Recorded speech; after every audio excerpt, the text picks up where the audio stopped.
had to force to make this video right now, guys. I am under attack, so I had to push. You can see it's 3 a.m. in the morning. Yesterday na 6, under attack, trying to push this video, trying to make this video, guys.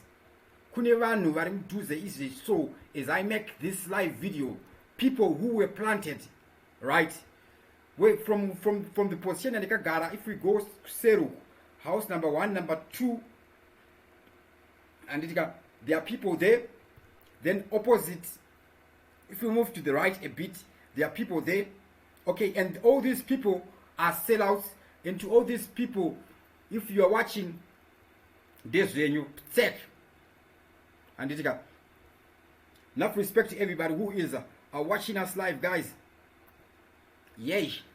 So I'm under attack, guys. That's why in the video, Zimbabwe despondency within 10 days. Final looting. You do not matter. I'm gonna expose everything right now, right here on TV7 Live.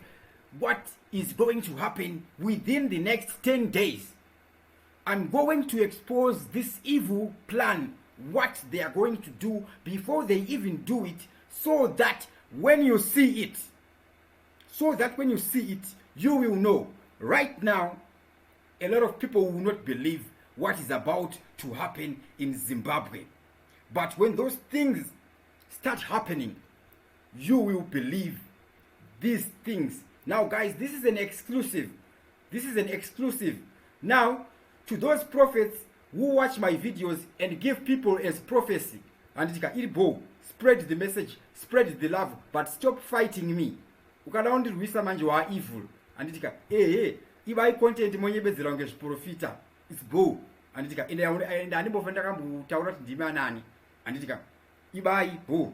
And content, spread the message, because those are kuda, right? To those who can download my videos, those who can improve, those who can summarize, it's bull. And apana chakaiba, but I undirwisa indo retaliate, and retaliate. And ukanongedzera nekuti ndotanga kupfura ini. Okay, so big up to everybody who is watching us live, guys. I am under attack. Past week I've been under attack. My gemas, people trying to hack into my system, etc. And when you are in Boko, Imbwa, my satanist in the tech when you can go on a live. And which case I'm not afraid of you. And that's why we tap bastard when you monitor. Anyways, we must sell out bastard tuma. So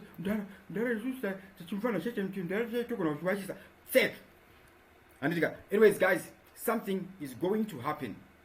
I'm gonna take you back in time. Alright. The problem that I'm having kungotaura zvirikuda kuitika directly as it is zviri. Mentality yedu vanhu vakawanda. And the majority of people are of average intelligence. More than 50% yevanhu very of average intelligence. And the one very of average intelligence vazhinji vachona, they are below average intelligence. And that's why if you want to impress people, let's say in music, you don't need to think outside the box. And music, think inside the box. Think inside the box, because that is where the majority of people are, inside the box. But for you to get a vision of what is happening, you need to be outside the box. But an outside the box person, kazhinji, I to make it into leadership, because vanhu vazhinji average, right? That's why we have mediocre leaders, because vanhu of average intelligence, only munhu asina brain ndiye anokwanisa convince mumwe munhu asina brain. That's why vanhu vachivhotera vanhu vasina brain. That's why vanhu vachitungamirirwa nevanhu vasina brain. Ndiri kutenderera nyaya tichasvika. Alright, kune vasina patience vakavhurika pfungwa. And you will skip this video to exactly 30 minutes. But kana uchizeti wakavharika, by nature tina inonzi survival instinct. Anything that that threatens us physically, we defend by default. Anything that threatens us, even our mindset, that threatens our beliefs, that threatens that no believer, even if our beliefs are wrong, we defend. That's why people like to be told what they want to hear. That's why people like to read a book whose story they know. That's why people like to watch a movie in a story anozia, right? If you tell people the story they know, they will love you for that. If you tell them a joke they know, the resonance. But if you tell them what they don't know, they will not like it. That's why you see in Zimbabwe munomukuti comedy impress vanhu. Munhu akangotora current affairs ongobuda achingotaura achingoita mokare. Like if you go by YouTube trending, pane yakanzi vakuru munhu arangochedzera Mnangagwa achingomoka, same strategy Bastok TV, same strategy zvakafanana naIza Boom, right? It's just current affairs dzongochinjwa. But ukanyasona comedy yoyo kuti wanga uchinzwa kuti chi, so it doesn't matter. To impress people, you think inside the box. Saka ndoda kutenderera kuti tinzwisisane kuti where are we starting from. Okay, but to those vasina mabundles kana kuti vakavhurika, it's risky kunzwa idi kana usina kuvhurika, unodhomoka. And unopenga, unodhomoka. So these things are going to happen, fellow Zimbabweans. And it's COVID-19 aisikuuraya vanhu, aisikuspreada. COVID-19 iri kuwedzerwa kuti ichinyatsouraya. COVID-19 yakabatana neAIDS, andika virus rachona ichaiswa muvanhu sei ipapapa, because chinangwa agenda, anditika agenda yachona MaOne. I'm going to take you back in time. Tokozani Khupe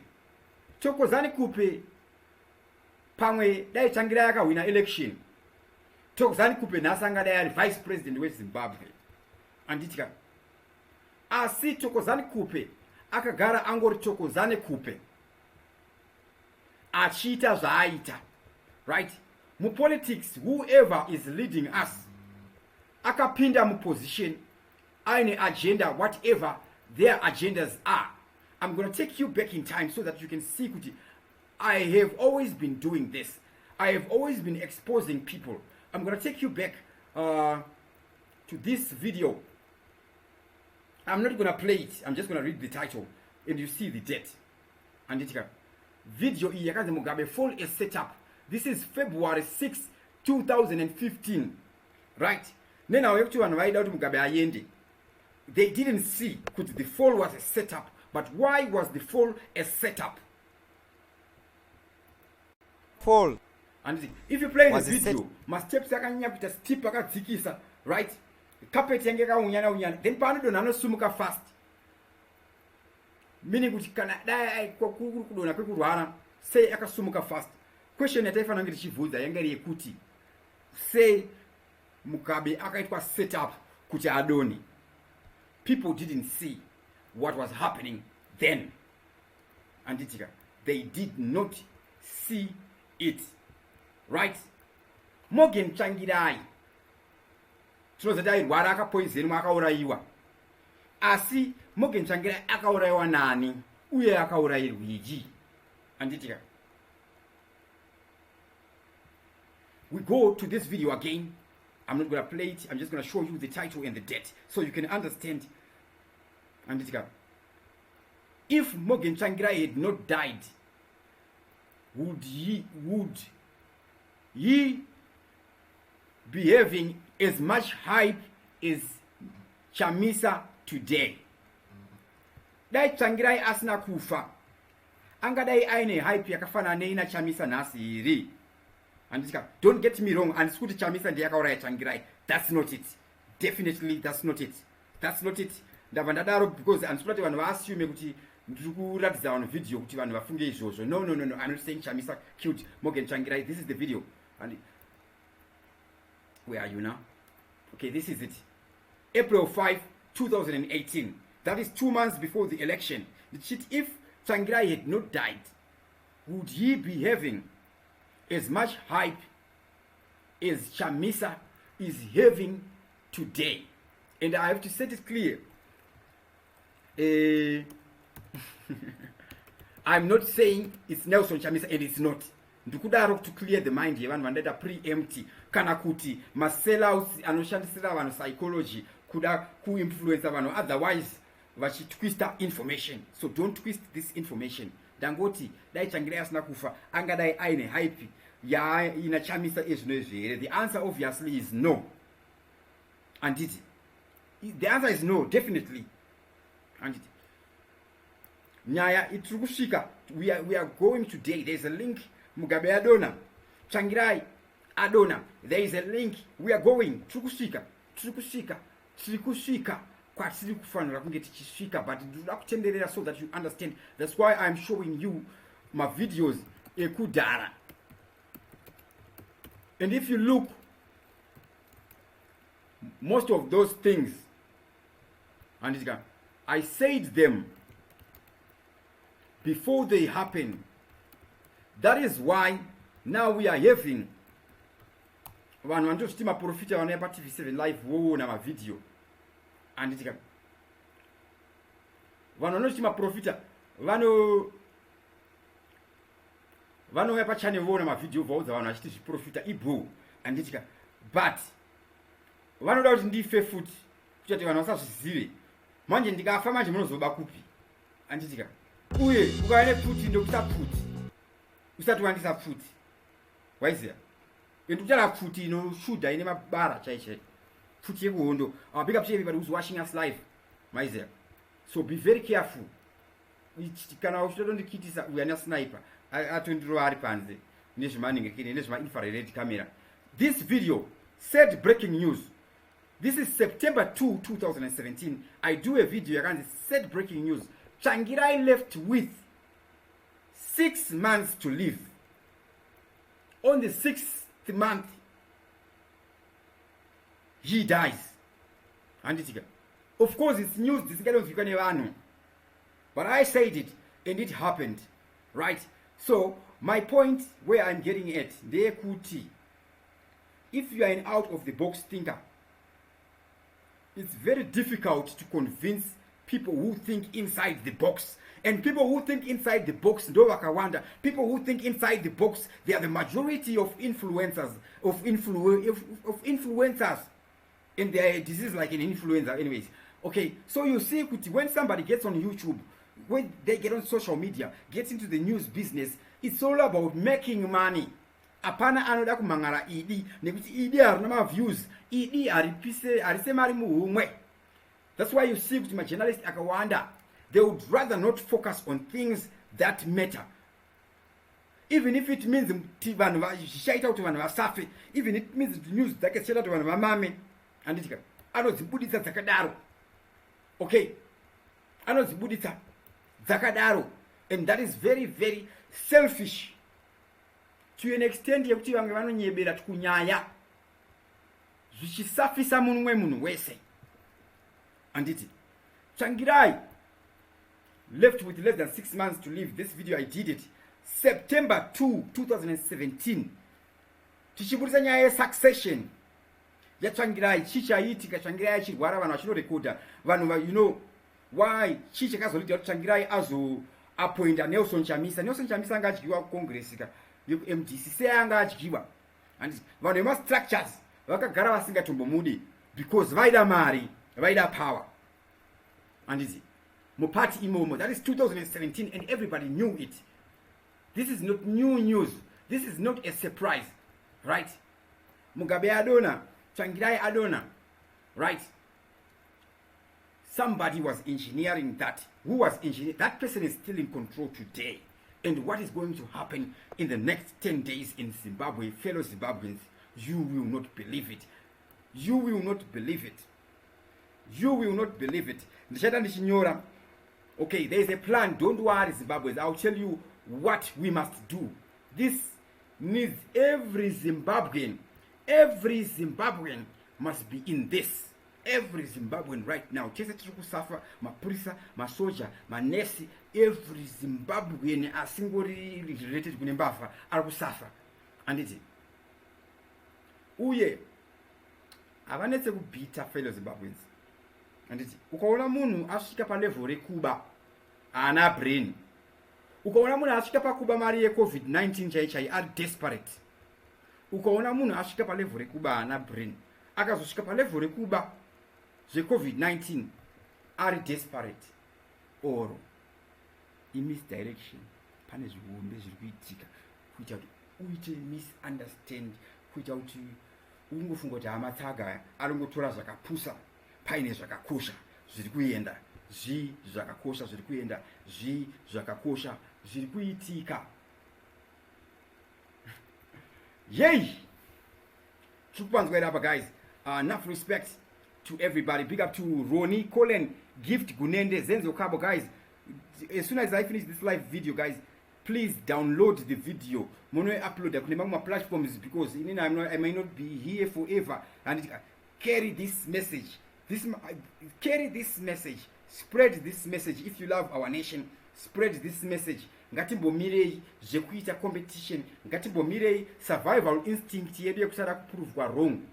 Anditika ngatimbomirei pride zedu dzekuita competition ye information. Handisi journalist fellow Zimbabweans. Handisi journalist. Andikuti majournalist, andikuchora majournalist, but ndikutaura zvandiri, I'm not a journalist, I'm a thinker, I'm a philosopher. Anditika. Handisi journalist, I am a thinker, what I do is thinking. Okay. That's what I do. Tisu Mapurisa achona. Anditika ichayo kuti Mapurisa ngonyora pa Twitter nekumislead vanhu kutengesa nyika. No. Tisu Mapurisa achona enguva yedu inoi. Uye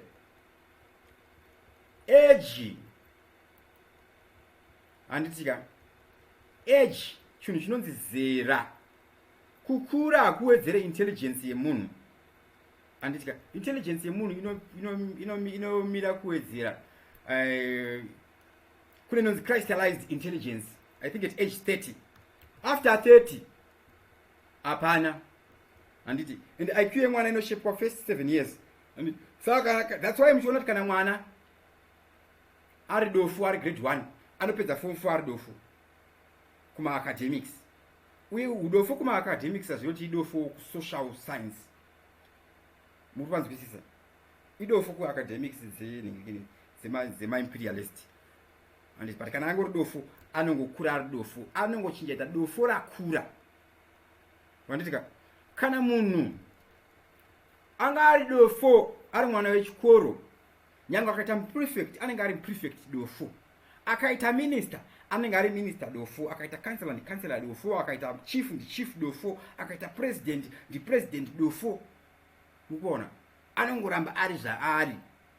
Tutaura nawe intelligence. That's why muchiona kuti vamwe vedu vanovharwa, kutovharwa tonzi paita dhiziri kuchinoi oro vanenge vachitovhara vanhu vachinyepedzera kunge matsaka.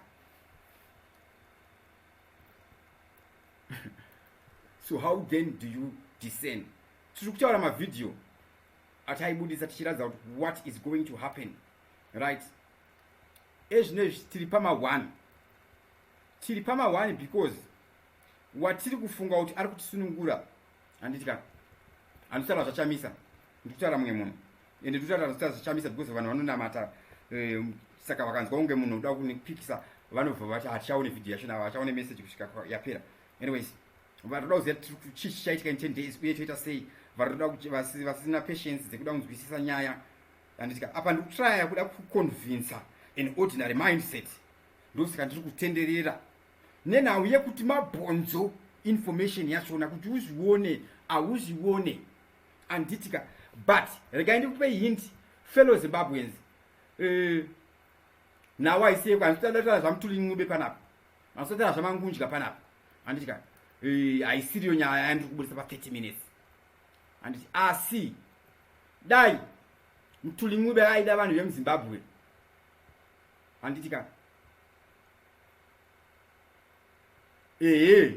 ndiye akakonzeresa inflation deliberately. Anditika uye handityi kuzvitaura because ichokwadi.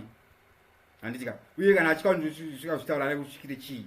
Anyways, ukaona munhu achikutya wakapenga uri kumberi. Anditi kwake.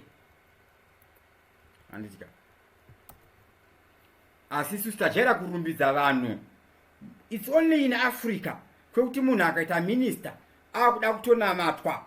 Tinokunamatai vaminister makanaka. Kuchechi anoda siti rekumberi, anoda kutopiwa kasegment kake kekuti ataure nevanhu just because our politician kana kuti Mtulingube zviyandi technocrat as politician, right? Akomana maminista kunoiswa vanhu kupolitics, mapemsec ndo kunoiswa vanhu vanenge vaine academics dzachona. Mapemsec haapinde neningirikini, haapinde nedemocracy. Handiti mapemsec anopinda nechikoro, uye akaita democracy anofaiwa nemunhu anenge akapinzwa ipapo nedemocracy. Handiti apapa vanhu vakafaya Obadiah Moyo COVID-19 deal. Obadiah Moyo haana zvarotomboziva zviri kuitika, akarowa jet. Ngona Obadiah Moyo akavharwa kunzi vhuru ya akafira ndeyekuti bepa rakapfuura nepamberi pake, mari haana kumboidya kana sendi. Kubva avharwa obva unzi right sacrifice baya mudhara. Obadiah Moyo ndikanomira mukoti anobuda ini, handiti mubvunzo ngatitangei pana pemsec. Pemsec ndiye ari kuziva zviri kuitika, pemsec ndiye asingachinje. That's why muchiona kuti muzimbabwe muno mutakachinja hurumende, asi agenda yanga yatangwa naMangudya yokuti zvinhu zvikwire muZimbabwe yakakontinua.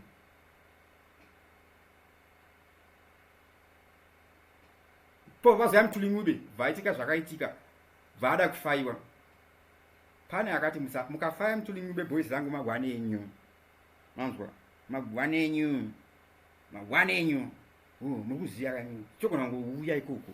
Anyways, tikusvika ipapo. Saka Nyaya ndekuti dai Mtulingube achida vanhu, let's say kudoredza kwakaita maruka hakusi deliberate, let's say udofo hwechokwadi chaiwo. Handitika wese sei rakauraya nyika neudofo chaiwo. Handitika angadai ari kumira nyaya yemaloni ari kupinda. Handitika uye civil servants, handitika, are supposed to be paid in shares. Handika pay civil servants in shares, pay civil servants with shares. Handiti pay ezvinezvi tikuzere macivil servants arikutambira mari. Handitika ndokuti tinzwisise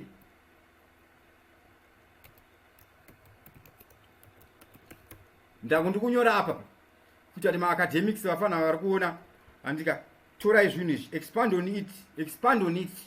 Handika tusenzera nyika kwete kuda kuita selfish. Hanzi if you want to go quickly, go alone. If you want to go far, go together. If you go alone, you will never amass permanent wealth for yourself.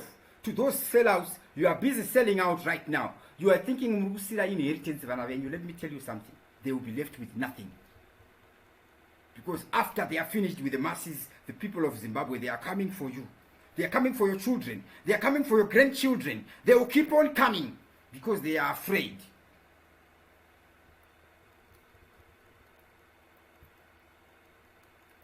Pay civil servants with shares, not bondage notes, because bondage notes are for bondage, hence the name bond.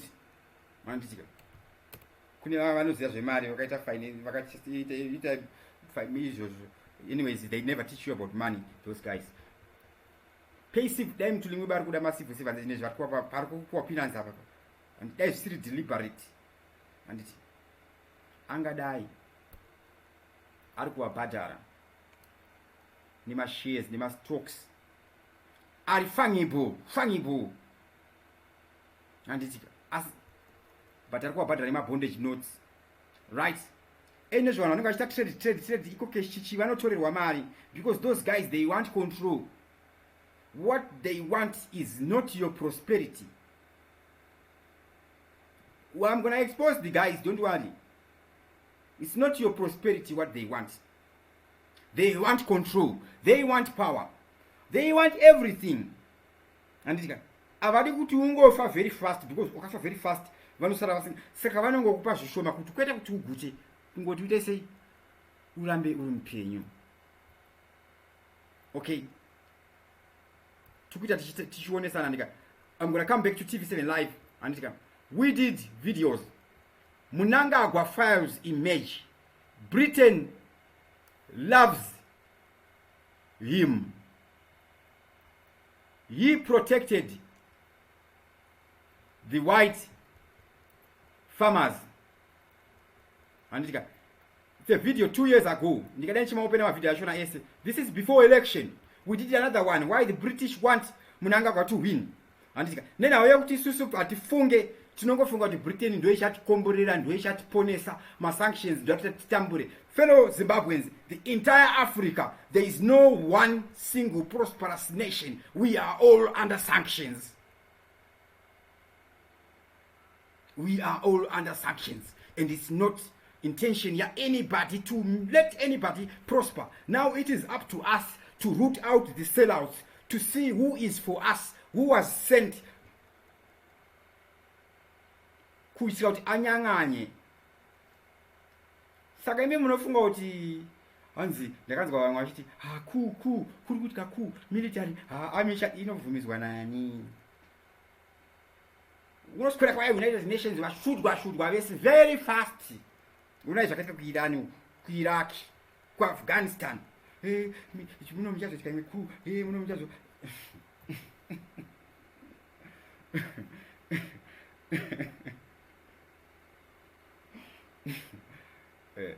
Inovhumizwa nani? Anotonga pasi rese amuzivi ndiani. Andika.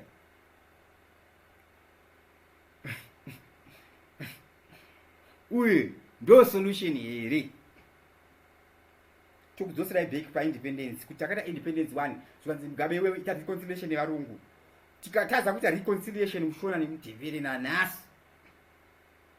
Zvine history yakanzi Lobengula akatengesa nyika ne 2 kg yeshuga. Munyika mune uchi unotapira kudarika sugar. Kwete uchi wamunotengeserwa nematsotsi anenge akaisa sugar nemvura. Uchi chayo uno crystallize away at room temperature. But it was by design. All right. So, mukona video. Mnangagwa files image. Britain loves him. He protected white farmers. Gushungo dairy beef. Why Britain is funding ZANU-PF government and don't care about rigging. And Bukura wundi exposed. Ndiloti munzwisise vanhu vanonzi comrades, vanhu vanonzi vakaenda kuhundu ne politicians. Anditika. Vazhinji vavo anditika. It's average intelligence. Anditika. Remember, intelligence ne wisdom zvinhu zvakasiyana. Wisdom manje pano ya ukuru ne maturity. That's why you see it kumamisha kune masabhuku. Vakapuwa fertilizers dzekupa vanhu. Dzinosvika kuvanhu because masabhuku ane wisdom. Nyangwa akaba fertilizers dzinosvika kuvanhu. Mbeu dzinosvika kuvanhu kumamisha. Asi kuHarare kuna kansela. Ano kansela zvese apana chinosvika. COVID-19 vanhu vakatorwa malisti mazita chichi every household everybody was supposed to get something. Wese asina kuwana wakabirwa. Vunza kansela wako. Fusto. Anditika. Andisikuti tofana kurarama nezvemakafu zvekunzi uyu wako ningirikini atisima ningirikini ati we're not a nation of street kids, we're not a nation of beggars. Nditi. But anyway, zvakareleaswa zvachona nevanonyima vachona ivavo hazvina kusvika. All right. So ndikukuradzai tataura nyaya before it happened. Kana ndichiti ndaizvitaura handitika vanhu havazvifarire izvozvo. Vanhu vanofara kana Apostle Chiwenga spokesperson waMwari achiti nini ndindega munhu waMwari makandiba agona kuparidza pull down mentality jealousy. Handitika haana zvimwe zvanotaura kana akasataura izvozvo makandiba agona kuparidza pasoveti pachona haana chainacho kana ningirikiri zvikazenge. Handitika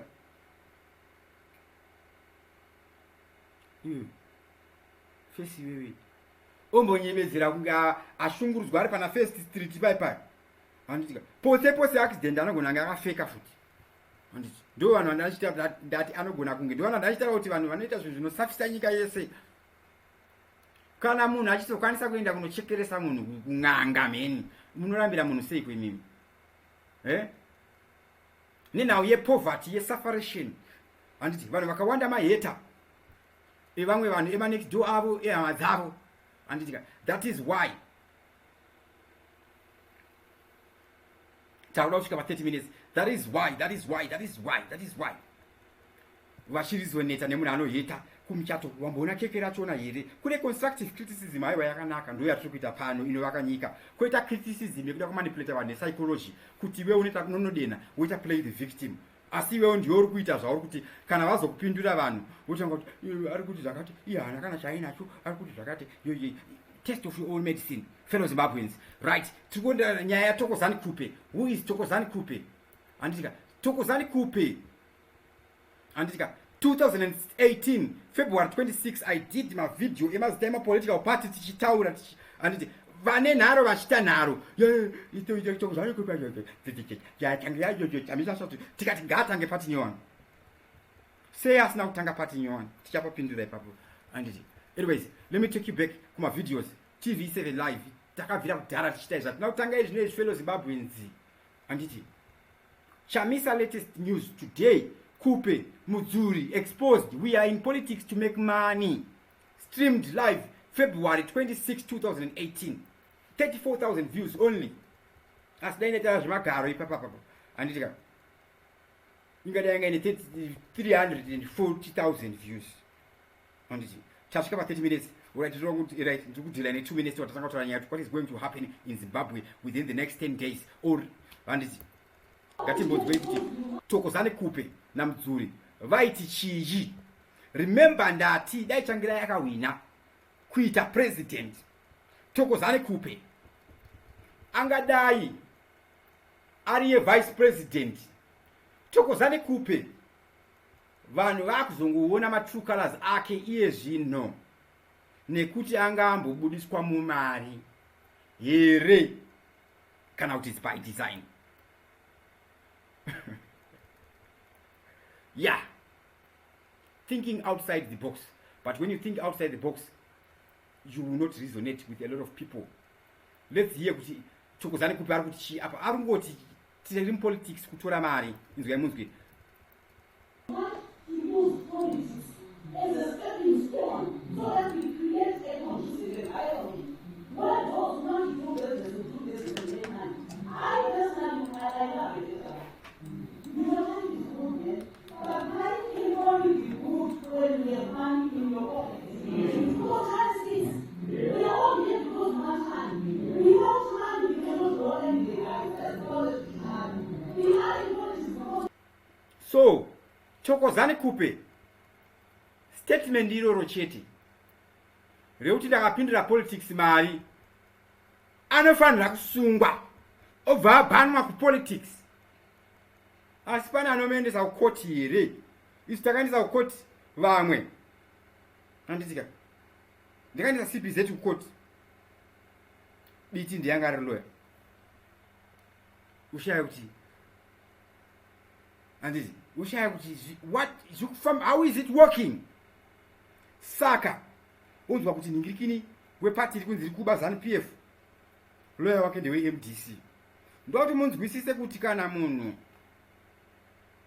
achikwanisa kuita lawyer remunhu ari kupikisana naye just because ampa mari, they will do anything for money. Double standards haana kusiyana nehure. Handiti kuti chihure chakaipa commercial sex ningirikini handiti uye handiti kuti chakanaka handiti. Asi ndinoona kuti chihure zvacho chinofanira kulegalizwa kuavoida magold digger anomanipulata zvakafanana nembavha dzinonyepera magaya kuti akati repa. Uye kana chichizonyepera magaya handina mate magaya handiti anditombomupike handiti. Asi kana achivictimizwa handineka nemari yake handiti. Because anyways, I know who I am. I'm too proud to be licking anybody's booty licking anybody. And it's not about what he preaches. Now it happens in any. I mean, the entertainment business is the arts business. I've been a producer for a very long time, music for a very long time. Every artist, my group, my issue. Every artist and Muna Asirimo, they will believe it. Look at what's happening with Ara Kelly. And it's bofu poma taviri. Bofu chairo chairo. akaenda kujera achinzi arepa. Unorepwa nebofu sei? Handiti da kuti munzwise kune magold digger. Handiti handisi kushora madzimai nenhau yekuti futi madzimai ari more intelligent kufura varume scientifically. Handiti vakadzi vakangwara vane intelligence kudarika varume. That's why varume vakaita zvidhakwa vakaita sei. Munhu anochengeta vana achistruggle achiita sei. Mukadzi akafoira chikoro anodzokorudza aita kuna kusvikira aita degree. Handiti ende varume havadi kuzvidzwa kuti vakadzi vane brain kupfuura nengekini. That's why vakarongeka. Handiti uye that's why pachipaine saying kuti behind every success, not every successful man zvazvo, asi zvinoziva kuti vakadzi vadofu vadzvanyirire varume nekuti tine vakadzi vamwe futi vanoningekina. So in the next 10 days, fellow Zimbabweans, pane protest yakarongwa musi wa31 July. Protest yakarongwa musi wa31 July. Muri kuzvinzwa? Pane protest yakarongwa musi wa31 July. Chii chichaitika? Masoja achashudha vanhu here? Handika ndikati vana kuudzai point ndikati masoja akashudha vanhu vakafa pai hapana zvavanotomboitwa kana. Handitika kana achida vanongoshudha vanhu. Handitika all right. Mutemo uchasunungurwa here kuti protest iitike? Remember manga macha mukabisa Mugabe ka? Tiri kusvika ikoko. Tati COVID-19. Musi wa31 pane protest iri kunzi iri kuda kuitika. Idi risingade kuzikanwa nevanhu. Ndingadaenda kutivhunzai hama dzenyu, but handei ndikudze kuti chii chichaitika. Handitika kune coronavirus next level yakabatana neAIDS inoda kuriliswa. Handitika handi muri kuona kuti manhamba ari kuwedzera. Manhamba ekuSouth Africa ari kuwedzera. Manhamba kuve mashoma kusatestwa. Uye kuva neCovid-19 kuveko iriko. Asi kuveko hazvirevo kuti haiko. That's why uchimanikidzwa kubvuma kuti iriko. Kana uchida kutobuda paTV unofanira kutoudza kuti gezai maoko garai kumba. Uye kana uri mutemo ukasaudza vanhu izvozvo imhosva. Asi zvakabva kune anonzi WHO, Tedros, zvakabva kuna United Nations amenoti akavhoterwa nani. Asi ari kutonga consolidation. Ichapera here COVID-19? Zviri kuenderana here nezviri kuitwa nana Mutuli. Handitika so psychology kuri wakoneka vanhu nepfungwa. Ndoti muone ndakambotaura nyaya yeikokeshi just before yaitika. Paikokeshi pai dai vanhu vasina kupanika. Handitika solution yanga iri kuti vanhu vasapanike, vanhu voignore misdirection yanga iri paheadline kuti headline yakarohwa nyaya isiriyo, but vanhu vaitozikanwa kuti vachaassume kuti zvakati. Handitika Nick Mangwana ndiye anoposta chinhu. Amene ndi spokesperson kana whoever he is, whatever he is, muhurumende imomo. Uyu British citizen ka Nick Mangwana. Handitika toti tinzwisise kuti Nick Mangwana akabva kupi. Toti tinzwisise kuti Mutuli akabva kupi. Handitika Mutuli hafaike. Musatambe nemunhu anoudzwa neIMF kuti usawedzere macivil servants emuZimbabwe mari. But yes boss. Handiti fellow Zimbabweans, pama economic crisis anenge achitika muZimbabwe muno kunofiwa. Kune anofanira kuti atadza kurapwa.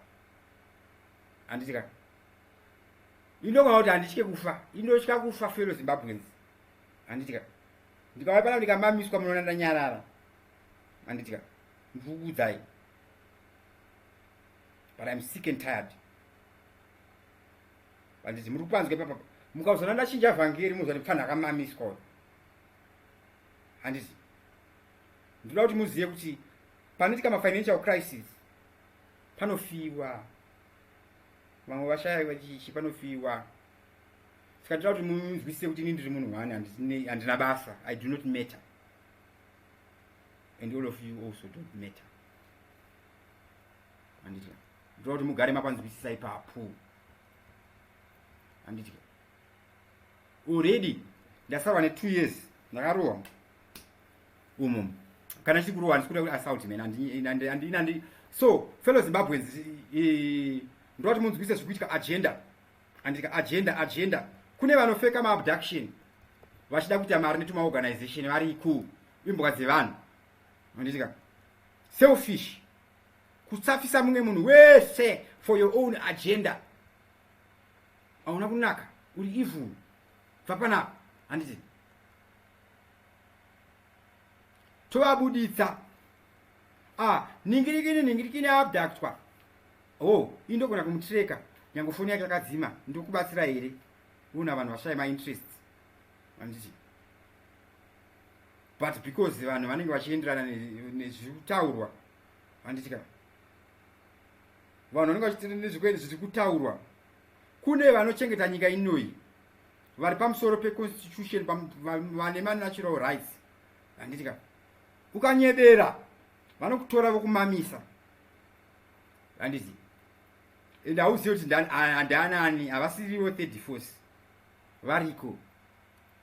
Handiti varidzi veZimbabwe inini newe nenawe kuti vakakumamisira pachena mahypocrites eUnited Nations, eIMF neBritain vanouya. Fellow Zimbabweans, colonization haina kupera because varungu vakaona kuti vanhu vatema taakuvada. Mwana Floyd vari kuuraiwa vanhu vaimamiswa vanhu. Haina kupera, yakapera because munhu anga akujamuka aida kuti keep in order kuti varambe vachimora. Pick up to tea floats. Handitika so ndiro kuti munzwisise kuti pano pandiri. Handitika chati kuside uku house number 3 uku to the right, house number 2 pane varipo masellouts izvezvi vari kumasaisai majema, radio attack brain dzangu ndite fatigue, kusenda EMF weapons asi inonzi supersonic. Handitika modem rangu rakarohwa, madevice angu akarohwa. That's why mukuona ndisiri consistent. Chimbozvibvunza kuti sei ndaita live kutanga na 3 AM. Handitika there are those people. It's secret society. Chinhu chiri kuitwa ichi chikaichi hachisi chekuti political party yese inogara pasi vati ngatishande takadai so. Handitika ma-individual anofungwa kuti akangwara kupfuura vamwe vanhu vese, because remember vanhu vanovhotera matsaga nekuti matsaga ndiye anorizoneta nevanhu. Matsaga akapusa zvokuti anomanipuletika, asi munhu kuve tsaga kuacademics hazviriwo kuti itsaga. Ndikushandisa word rekuti tsaga because ndo rinorizoneta very fast. Handitika hakuna munhu asina basa uye hakuna basa risina munhu. Handiti asi nenhau yekuti takacolonizwa brain. Mudhara anogadzira masewage tinomuonera pasi.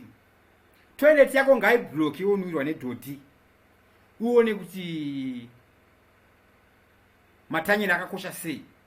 Uye video ino ndikaitaura nchi toilet ngaiblock unwirwe nedhoti. Vanhu vanonakirwa nenyaya yekuti ndataura kuti dhoti, zvemadhoti ndio zvinonakidza vanhu izvi, but zvefinance, zvefiscal, zvemashares, hazvinakidzi. Asi zvemadhoti nemagaro nemahuri vanobva vafara chekuti pano inside the box. Handiti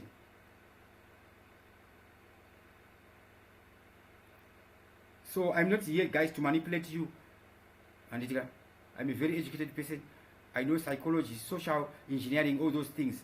I can manipulate people very easily, right? But I'm being real right now, and I'm always real.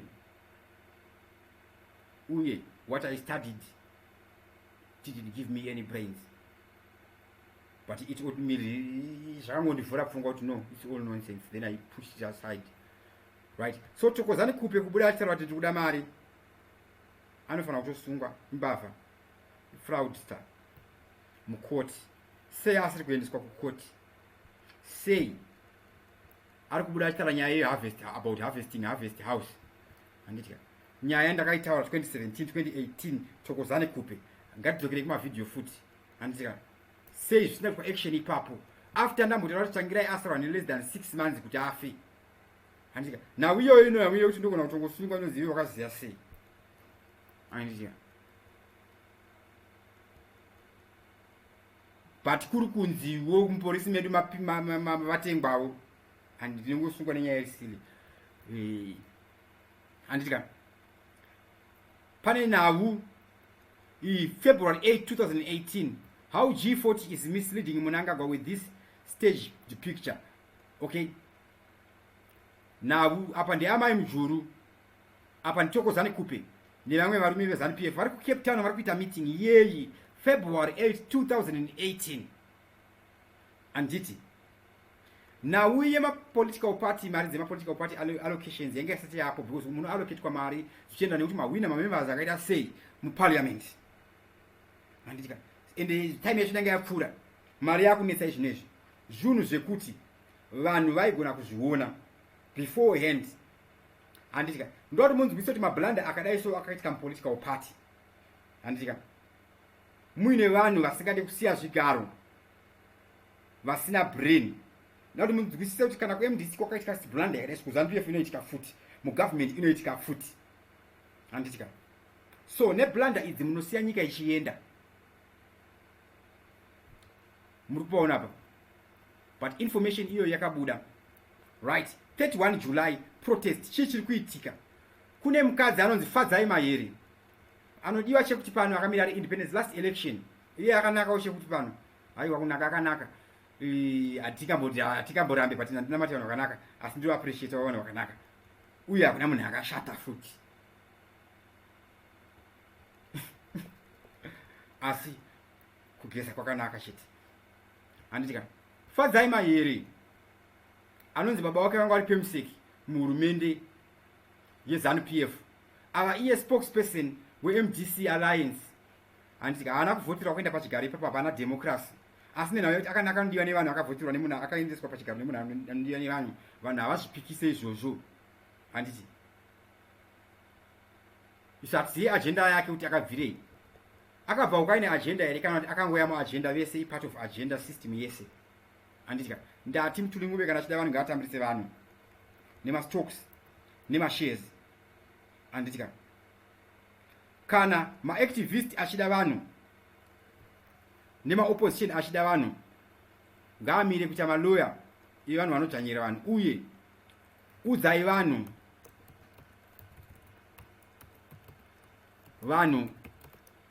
what's at stake today not tomorrow taura nyaya dzekuti ipapo pakatanga forex trading up kuwara BZ 1 chakadaro billion yakadona taura nyaya idzodzo nhasi zvigadzirwe nhasi fambai neshoko rekuti macivil servants ngaabhadharwe nemashares nemastocks kana Zimbabwe yakabhuroka nhasi paichaita mari vana vavo vachaona inheritance kwete zveconsolidation kwete zvekubrokesa vanhu matema muchita consolidation muchiisa mafanzi kuna IMF handiti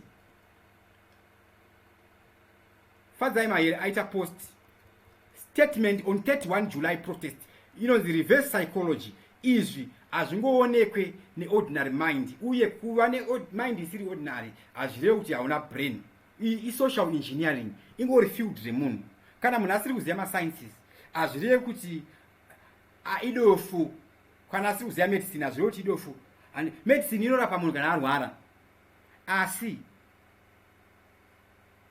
kuziva nutrition kuziva kubika kuri more important kupfuura medicine kupfuura kurapa amai vasina grade 7 vari kugona kubika sadza kuti munhu adye atorarama vakakosha kupfuura kurapa but nenhau yekuti takambanyi mabrain tofunga kuti right so kana ndichiti average intelligence ndikutaura average intelligence according to our perspective kana ndichiti our perspective I'm being humble to the majority's perspective handiti so ndikataura statement iro zvonzi mufana ane pride zvafana Jesu aitonzi mufana waye ane pride nevapharisees vamukitisa amufana ane pride mufana anonzi Jesu tamuwachisa tamumbomamisa and izvo zvekumamisa tozvodiwa zvandamotaura zvezvi uona Jesu achiti boys rangu mukuona chi boys mukatera zvinasasa zvikai boys gomeri unototi move apo rotofamba boys maiketa zvizazi kuti chiko mafia asikujuta boys mukuona inini kudenga kwatetiitika zvikuitika nezvekuti choziya zvikuitika maiziya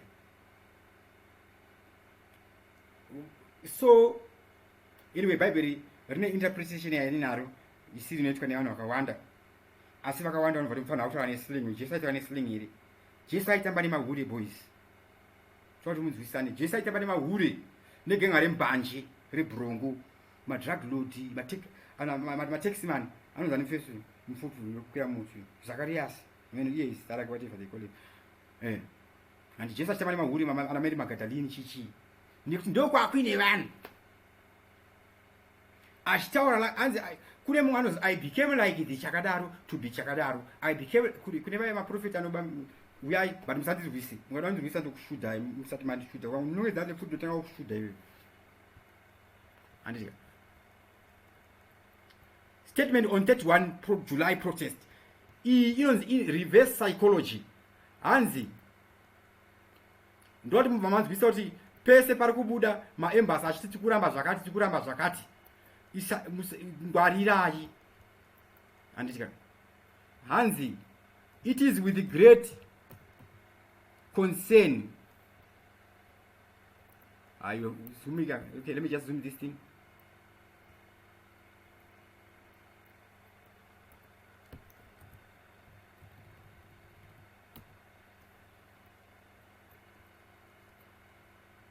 bear with me guys screen riri kure guys pamunoona ndakatarisa ukuku musagayo kuti ndiri kuvhura ziso uye kana ziso ndikarivhura hazvina basa so what handika anyways ndoda kuopena that image ari kutaura kuti tiri kuramba message iri kuseculata iri kutaura kuti tiri kusapota iri kutaura kuti tiri kudenounce sorry all right it's opened now. It is with great concern that the child denounces that it has nothing to do with the 31. So, Mayere arikubudisa message yekuti it is with great concern that isusu have nothing to do with the message that is circulating yekuti we have nothing to do with the 31 July protest. In other words, they are saying we are endorsing it indirectly. And when you read it, you know we are endorsing it. Because after that, they should write kuti their state kuti vakamira papi. Vanofanira kuzoti however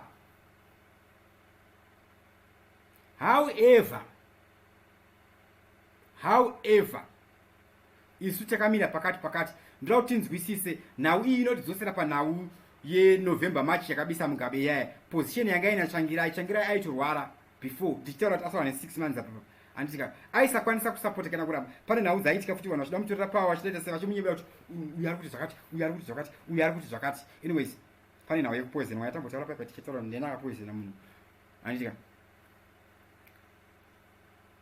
muri kupaona apa Changirai akazoona kuti chimachi chinogona kubudirira ichi obva azojoina support later on same applies to everybody vakabva vaita allegiance kuna Mnangagwa vanga vaita allegiance kuna uyu tinofanira kuziva kuti vanhu vakadaro by default vari concerned about themselves ndo munhu wekuti anenge ari political party andika ubva aba mastand vatengesa aona ndala usungwa vaenda kupati anofunga kuti avana avasungwe so message yafadzai mayere iyi yakafanana neRBZ yezve eco cash iya anditika so udzai vanhu what's at stake today the plan vanhu vanoita ask for udzvanyiriri vega ndo strategy inoshandiswa nemudzvanyiriri anditika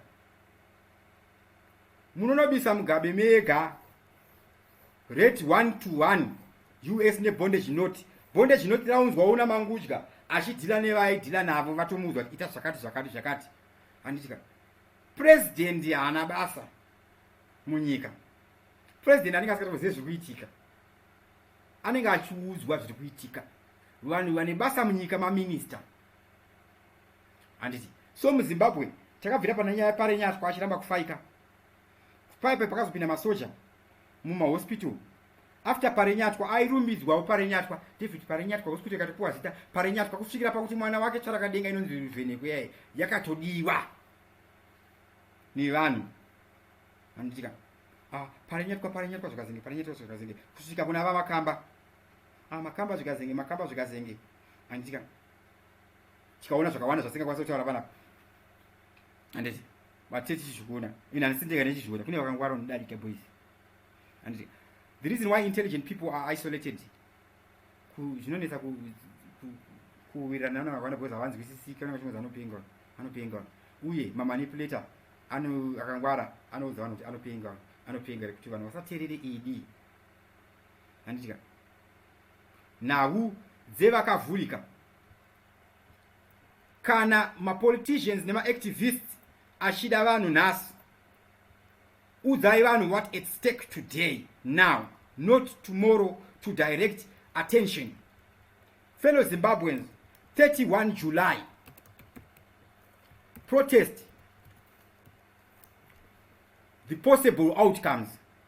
Outcome number 1, vanhu vanogona kumacha vobisa Mnangagwa. Handitika Britain inozvida here? Is it possible? Zvinomeka sense here? Necommon sense siri common munoona zvichiita here izvozvo? Takuti elimination and substitution.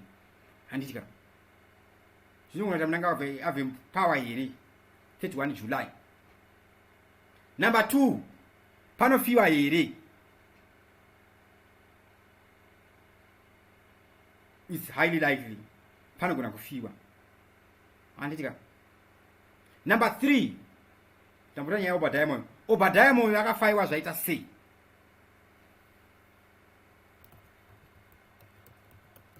Obadiah Moyo akafaiwa zvaita sei? Pabuda information, just information. Handitika Obadiah Moyo akaba mari here? Amudi kuzvinzwa haana kuba mari, angoriwo minister akaita victim. It was organized, it's a planned thing. Information yakaita kuti Obadiah Moyo afaiwe yakabva nekunani? Kana munhu iyeye akambobudisa information kwa Obadiah Moyo, sei asingabudise dzimwe information dzese idzo?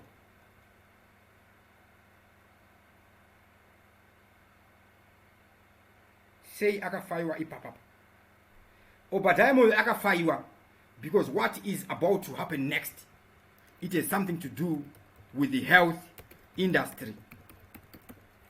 Obadiah Moyo handimuzive, handimurumbidze uye handinei naye.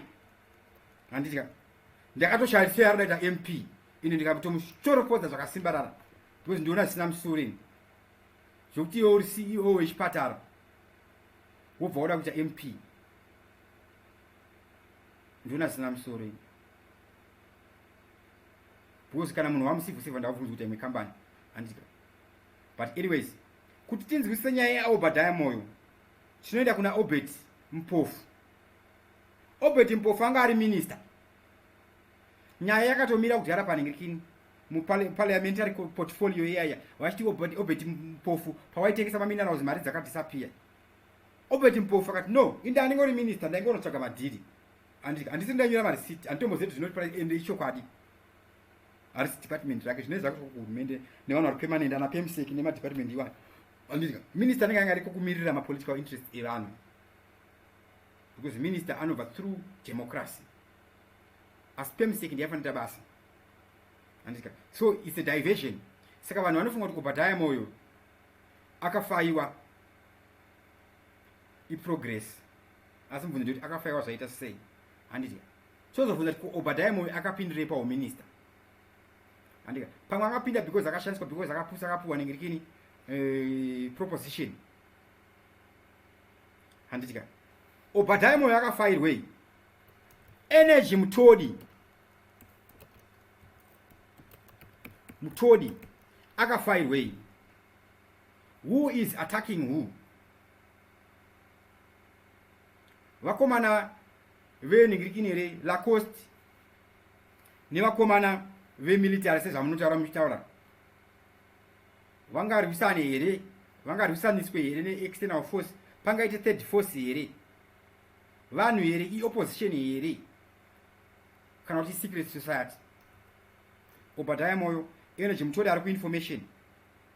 Tina Mtulingube anoposta zvinhu zvecovid futi kuti matravel bans aitwa so 31 July motenderedzerwa message yekuti Mnangagwa arida kuwedzera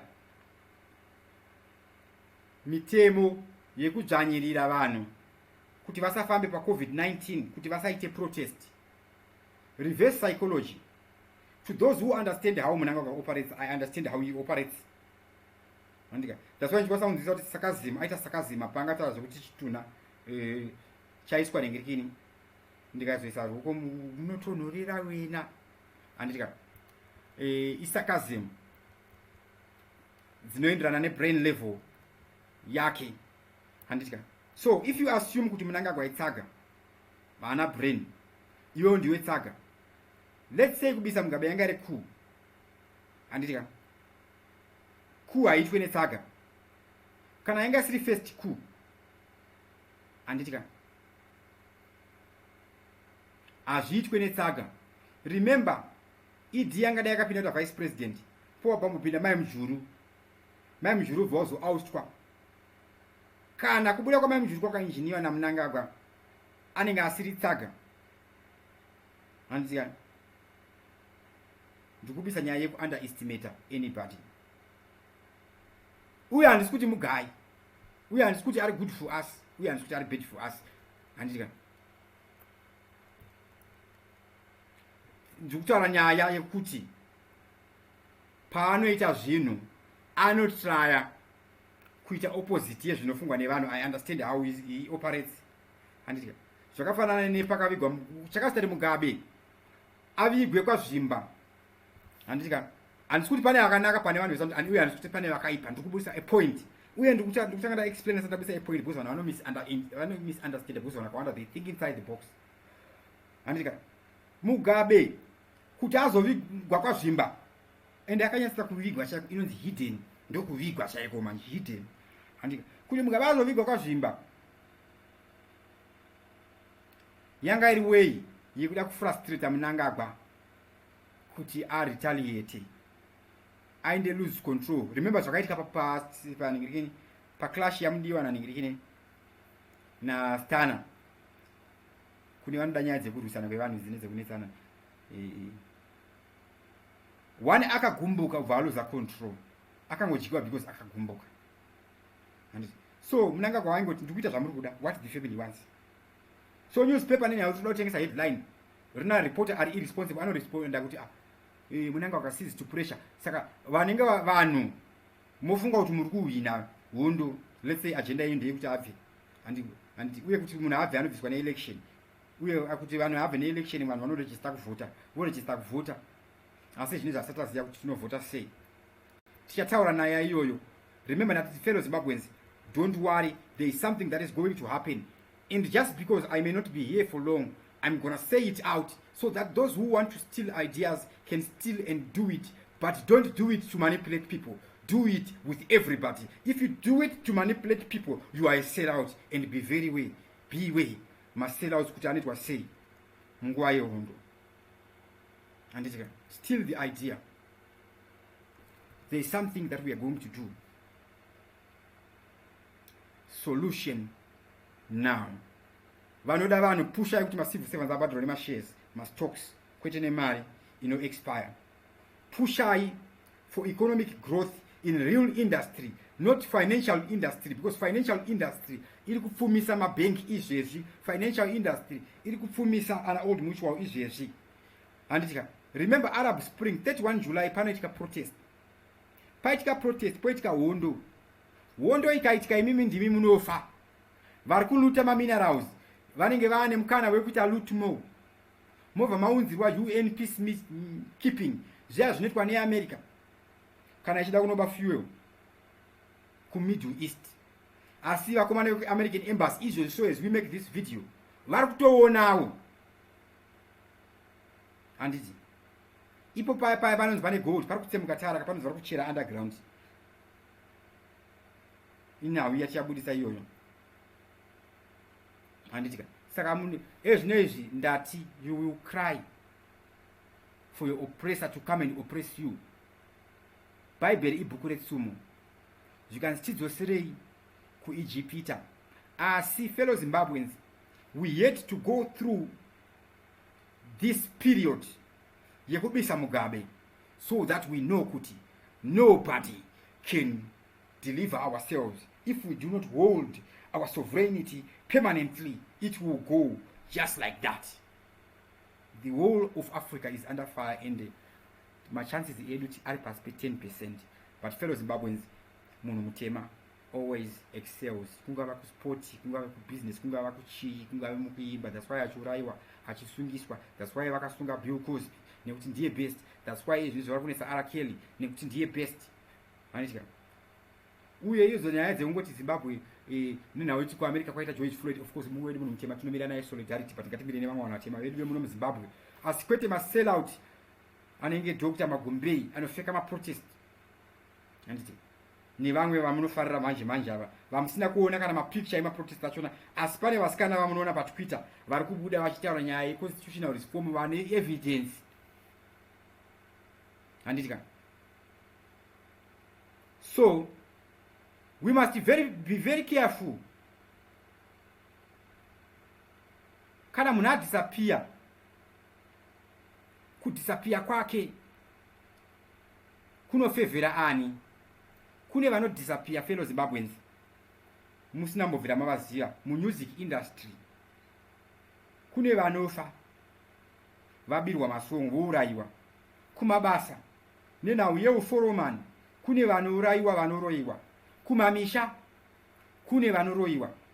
Tinofanira kubatana toita chinhu chimwe chete nenhau yekuti tiri vana veZimbabwe. 31 July tati protest mapositive nemanegative. Handitika ini ndati 31 July ikaitwa ndikutaura before zvaitika. Iyi hypothesis, basa rehypothesis nderekuzoti iprove right kana kuti wrong. Saka ndinofarira kuti vanhu uye kuzoprove wrong kana right. Handitika COVID ichawedzerwa, iri dangerous, inonyatsokuitisa vana. Nekuti muAfrica mese muno tikamuka tikafa nhasi 1500 vakauraya maZimbabweans ese vani. Great Zimbabwe Empire ikadestroy kamukashati zvakaenda nekupi? Handitika uku kuningiri kuCentral Africa kwakauraiwa mamillions, more than 20 people, 20 million vanhu. Handitika hanzi naJoel Q izvezvi instability yeti yatosvika ndo chaipo paida neUS. So fellow Zimbabweans, I'm saying it live and direct. Mtulingube na Mangudya ndo vari kukonzeresa instability so far. Handitika ava ndikutaura direct because ndine evidence. Handiti Mtulingube akataura ega kuti austerity. So fellow Zimbabweans, General Chiwenga, handitika ndiani ari kupi, ari kumboita nezvechii? General Chiwenga, maoffside ese aya chii chaitika uye maoffside achona ndeapi? Mary Chiwenga chii chakaitika? Why only ipapapa? Akasungisa Mary Chiwenga ndiani? Sei Mary Chiwenga akasungwa neexternalization, but muZimbabwean murungu asiri muZimbabwean ari kunzi foreign investor aka diversion aka decoy anobvumidzwa kubuda nemari munomu. Remember kwakavhura bank munomu, you can create money, and kana wakreata mari unokwanisa kubuda nemari iyoyo. Handitika uye ndokona unogona ngono haya murungu kuRussia ubva auya muno mari foreign investor ari kuvako achisenzera iwewe ubva buda nemari yako. Handitika sei Mary Chiwenga akasungwa? Who was behind it? Sei paingobuda maoffside? Ndoda kuti munzwisise tataura nhau yekufaiwa kwa Obadiah Moyo, and tutaura zvemapolitical party, tutaura zvema secret society. it's above political party. Say energy mtodi ansikuti energy mtodi anga ari right uye ansikuti anga ari wrong andika, but kuna energy mtodi ndokuna kutaura kuti anga asina zvaaitawo stereki andika, because sure tikutaura neperformance, so ndikutaura kuti anga asina zvakuti minyasona kuti anditombomude kana chiti andimuda zve ndakamuvenga futi andika. Uye I don't mind munhu kana asingandidi, I don't mind kana usingandidi bro andika, asi usazonzwisa manje nindozvidefenda andika. Kutaura kwandiri kuita uku ana Khupe kuti vari kudai so imhandu dzenyika anditika, imhandu dzenyika, asi ndinoti munzwisise kuti tiri pakona yakaita sei. Anditi nenhau yekutiwo munhu anoenda go through an education system anonamata murungu. Vamwe vedu pavanoenda kunotsvaga varungu vanenge vachingoti hapano pashishiso, uye vamwe vanenge vakatumwa from kana ndichiti varungu futi hanzi kureva munhu murungu, because murungu noti uvesi murungu kana kuti murungu nditaura murungu wamunoziva inini wamukadzidziswa namugano. Anditi so Obadiah moyo energy mutodi Chiwenga arwara hama dzake dzine dzingofaiwa sei ezvinezvi ari kuitei.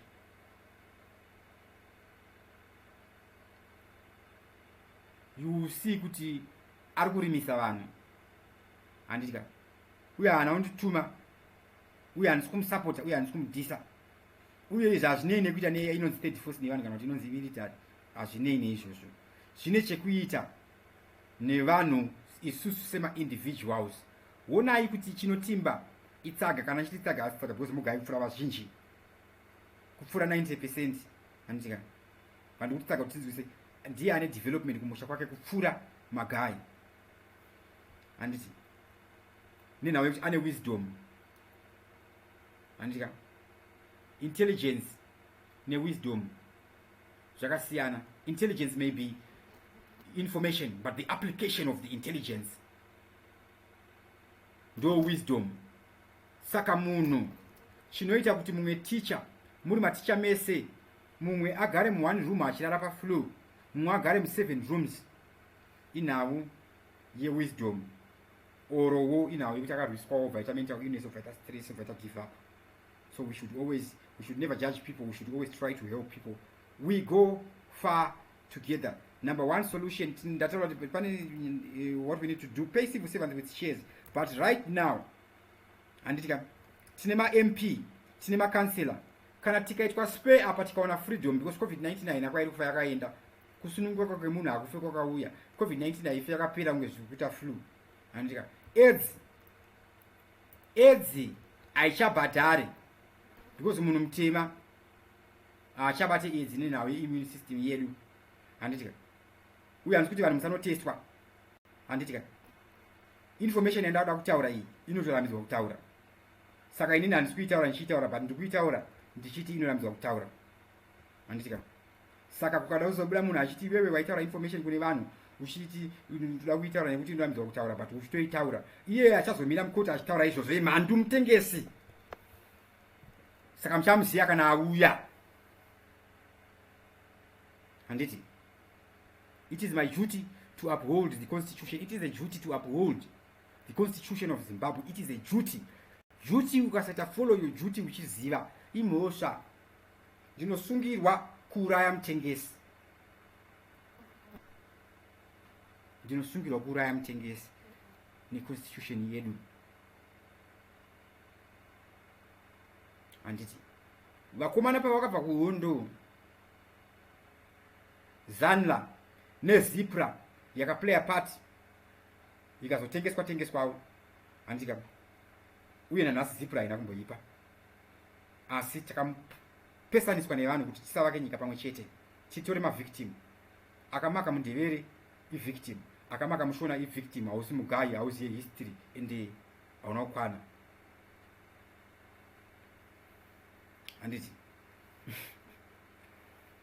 Vakomana vabva kuhondo vabatwa mungaba vabatwa vanzi mira hondo kana naye, mira hondo kana uya kuno kubishike andika ende mahotera aigutira nomakidzawo pakatomboita uprising yasvinzi mugabe uri kuswera kunge uri kuhotera nevakadzi vechirungu iveve hausi kuhondo kunotongogara ziso ratongogara. Anyways, nenhau yekuti varungu vakatidzidza vanonzwisisa mindset yedu. Downloadai video guys as soon as I finish this live. Clipai to my shorts, tenderedzai pa social media. Nekuti video ino ichange isipo not for a long time. Vanotonga pasi rino vamwe chete. Anditika ini ndogona wangu kushaikwa. Kandogona wangu chizoka panapa ndachinja doctrine. Mufunga ndikabayawo chijekiseni zikanzi mukomana antidote yako chichakupa after 2 years. Usafe wakandingirikina iwewe. Anditika kuita mavideo kwandinoita kuno, I do not get paid to do this. It's a sacrifice. I could be doing a lot of other things to research. I've given up myself. I've given everything. I've sacrificed to save Zimbabwe. Because if I'm not for Zimbabwe, ndangofana nemunhu akafa, handisi munhu. Kana ndisina nyika handisi munhu. Ndakangofanana paya painzi pachauya ningirikini technology ndo ichatonga. Ezvinezvi ndo saka vanhu vari kuda kunzi vatongwe netechnology. Handitika vakomana voti takaabductwa. Handitika vozobuda vachiti taaplya kuti ikoneti itiudze ikoneti isi yastrive masiwo ari munhu ngirikino chinonzi chiwo chiorganization chinonzi ameno chinonzi chiwechi chinonzi chiri milimanati ndo inonzi foundation ndinoti chaudzere siri yachona imwe yachona vakomana vatanga huu because huu yakatangwa netuma organization rakafela I think Rockefeller Foundation, World Health Organization yakatangwa after World War II. Andika nana Rockefeller mari yabva kuna David Rockefeller munhu akatanga education system, akatanga ma university, anoita world trade, same person anoita kuti ma technology free energy asange ariko, ma electric cars asite successful because adotengesa oil, because oil ine mari, there's an economy, there's an infrastructure already built. And asana kuti their jobs oil saka it's very difficult to dismantle that industry. Nena yokuti aditi munhu ararame zviri free. At the same time agenda chinonzi economic growth, kutorera vanhu mari mova creatira zvikwereti maloni ezvinezvi makambozvibvunza kuti sei macivil servants achipuwa mari shoma inodona value asi vachiramba vachipuwa maloni iwayo anoita kuti Zimbabwe inge iine chikwereti forever and ever. Ndataura kuti ndichange ndichikuburisirai bosi waMtuli kuti ndiani. Ndava pedyo nekuburitsira kuti bosi waMtuli ndiani. Kune maprofit vanoona mavideo yangu vachida kubai content yekushandisa kumanipulate vanhu. Handitika kana ndichitaura izvozvo nditaura zvevanhu vachiri kudinidza kubira vanhu mari kune vasinganidi uye kune vanotanga vasinganidi vachinida. Zvinoda kuitika zvikaitika, you will be left with nothing. Fellow Zimbabweans, ukaenda mubank paunoshaya mari iyo ichinzi irimo, it is by design. Hakuna munhu anoenda kubank akanopuwa mari, especially kana achida forex. It is by design and it is illegal. And it is by design and it is illegal. Ukaenda kuhospital, zvakafanira kuchitungiza hospital, haufe wakarapwa. It's impossible. It is by design and illegal. By whose design is the question. Manzwisisa. It is by design. Bala unzwisisika. Anditika. Anyways, it is by design. Boss waMtuli Sanda was the boss waMtuli. This is 31 October 2018, just after the election. Mtuli I mean whatever, whoever aita atanga mwane ake. And after election, remember VP Chiwenga akazorwara stereki. And remember ndataura naye secret society agenda yacho na MaOne is complicated and vanofunga kuti vanoiziva vatomboizive vazhinji vari muhurumende chaimo nemasecurity. So guys, watch this video and learn. Anditika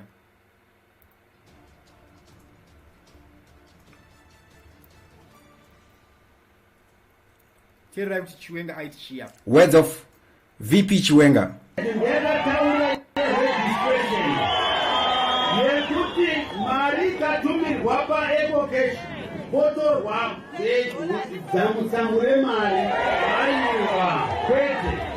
Ukatenga muchitoro washandisa kadhi rako hapafanirwa kuti ndiyo mitemo yatiri kutaura. Yese zvinokanganisa zvinotoresa mari isingafanirwi kuti. Well, let me just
sorry guys, Mike Yenga Dzima Papi.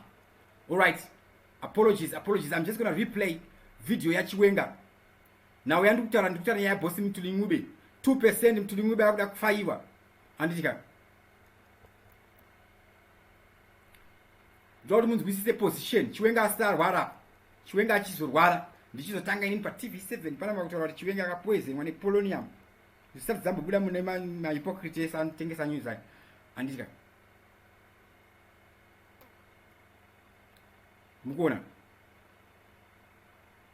uye nani so anotanga kuti Mnangagwa andisi kudefenda Mnangagwa uye andimutyi ndotara idi pana anditi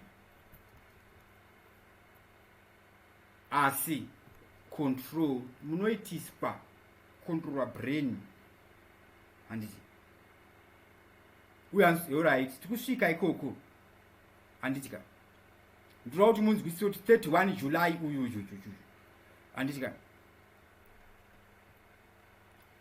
tisati taenda ikoko futi enough respect to everybody who's watching us live right about now. So Chiwenga anoti 2% ndeye ndoda kuplaya video kuti muone ndikada nchingotaura but vanhu vanotenda kusvikira vaona ndosaka mavideo achireba anditika asi ini zvangu ndokona kupanduka musafe makandi trust futi always question everything.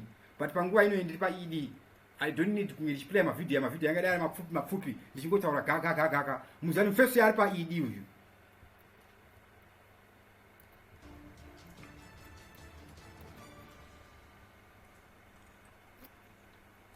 Words of VP Chiwenga.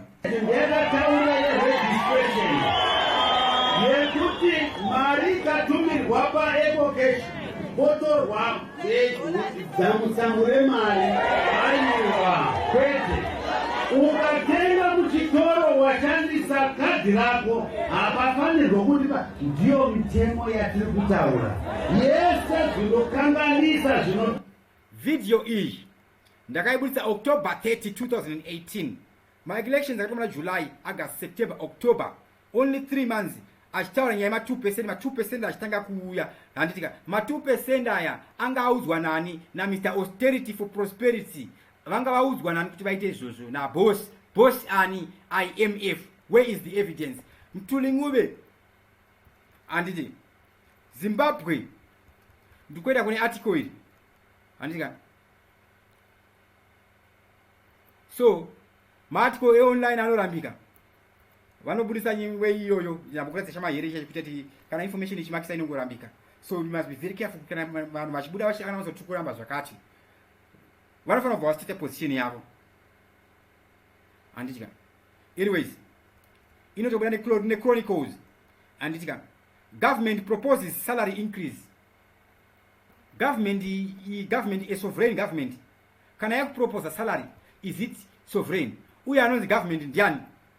Fellow Zimbabweans, wani munhu akangoita chinhu chete chinotonzi government munhu wani. Something is happening right here, guys. Be with me. Government proposes salary. Remember ndataura ndine sellouts ndataura. Anyways ndikukuziyai handiti kwete vakomana venhingirikina TZ ndikukuziya ndikutaura zita renyu bosi ndokuti mbiri makapurisa stereki and ana TZ muri vafanira vadiki stereki itai mushe muda kutengesa nyika yese just because muri kuda tuma ende nyangu zvamakatengesa makambodyei masellouts. Sellout rinosiyiwa richiuya neinformation kana rava neinformation inoshandiswa but iro rinorayiwa because sellout iwe nyakwese. Government proposes salary increase. IMF cautions against it. IMF ndiani?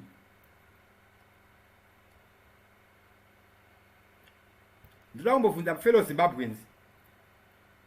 Zimbabwe nemari yatinayo neupfumi hwatinavo sei tichinida loan. Regai ndivanda kupai answer. Loan kupuwa mari isipo kuti mutengese nyika yenyu ku IMF, World Bank neAfrica Development Bank.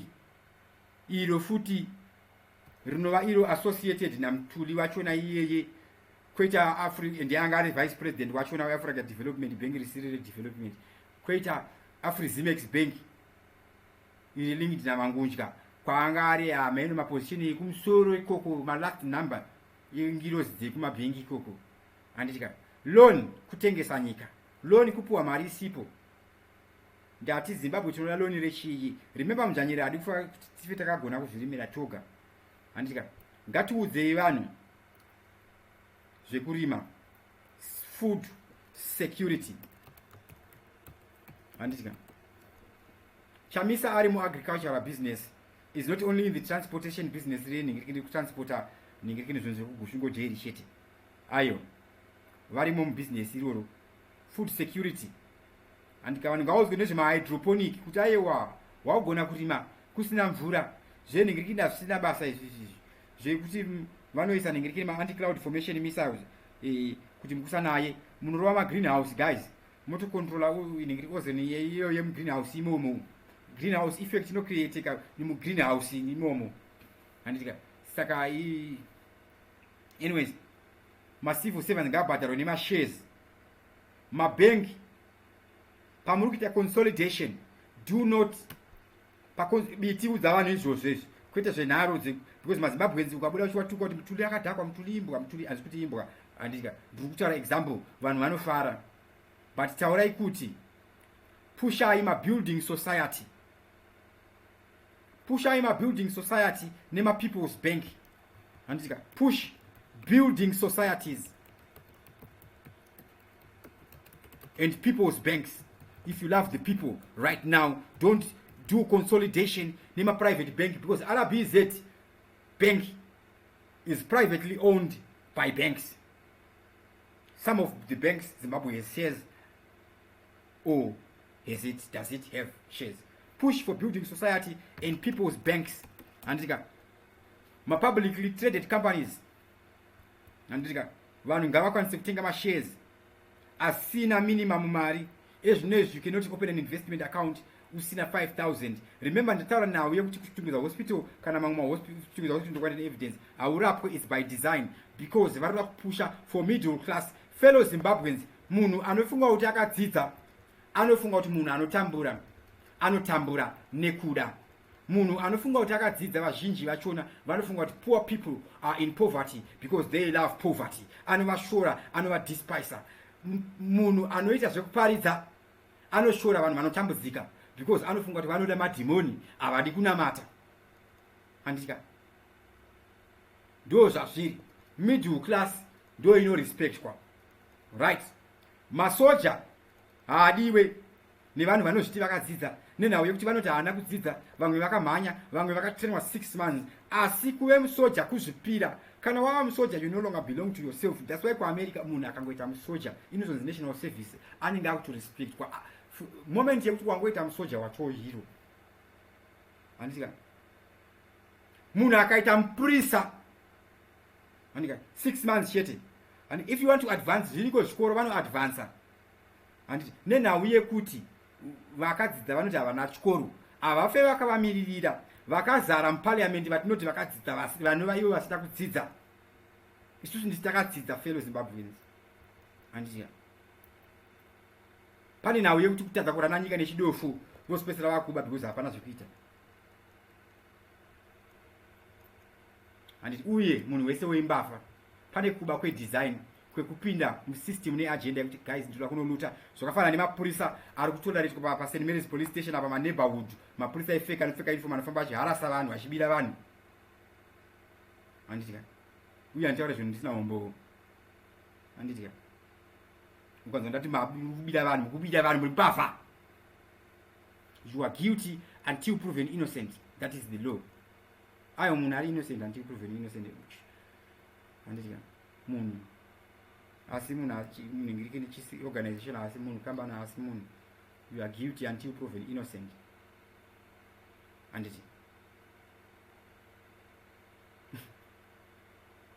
so agenda now yekuti vanhu vanofunga kuti vakadzidza vanoshora vanofunga kuti havana kudzidza, they despise them. Ndambotaura nyaya yekuti paunozoona kuti matanyira akakosha, toilet guyblock wonhuwirwa nedoti, hapana munhu asina kukosha. Amai vanotobika sadza vakakosha kupfuura munhu anorapa munhu arwara. Uye anorapa munhu kana asina passion hafa akarapa munhu. Passion yekuda basa, the love. Anditi ini chakaita kuti ndikwanise kudhika yekunaiza munhu anenge achitadzwa nemadhokta ekuchina neekuchina inhau yepassion. Ndikataiwa munhu akarwa nelipophilic. Anditi lipophilic kamunobisa poison muropa minoramba ichidzoka because iri kuwanda mumafetum. Anditi alright.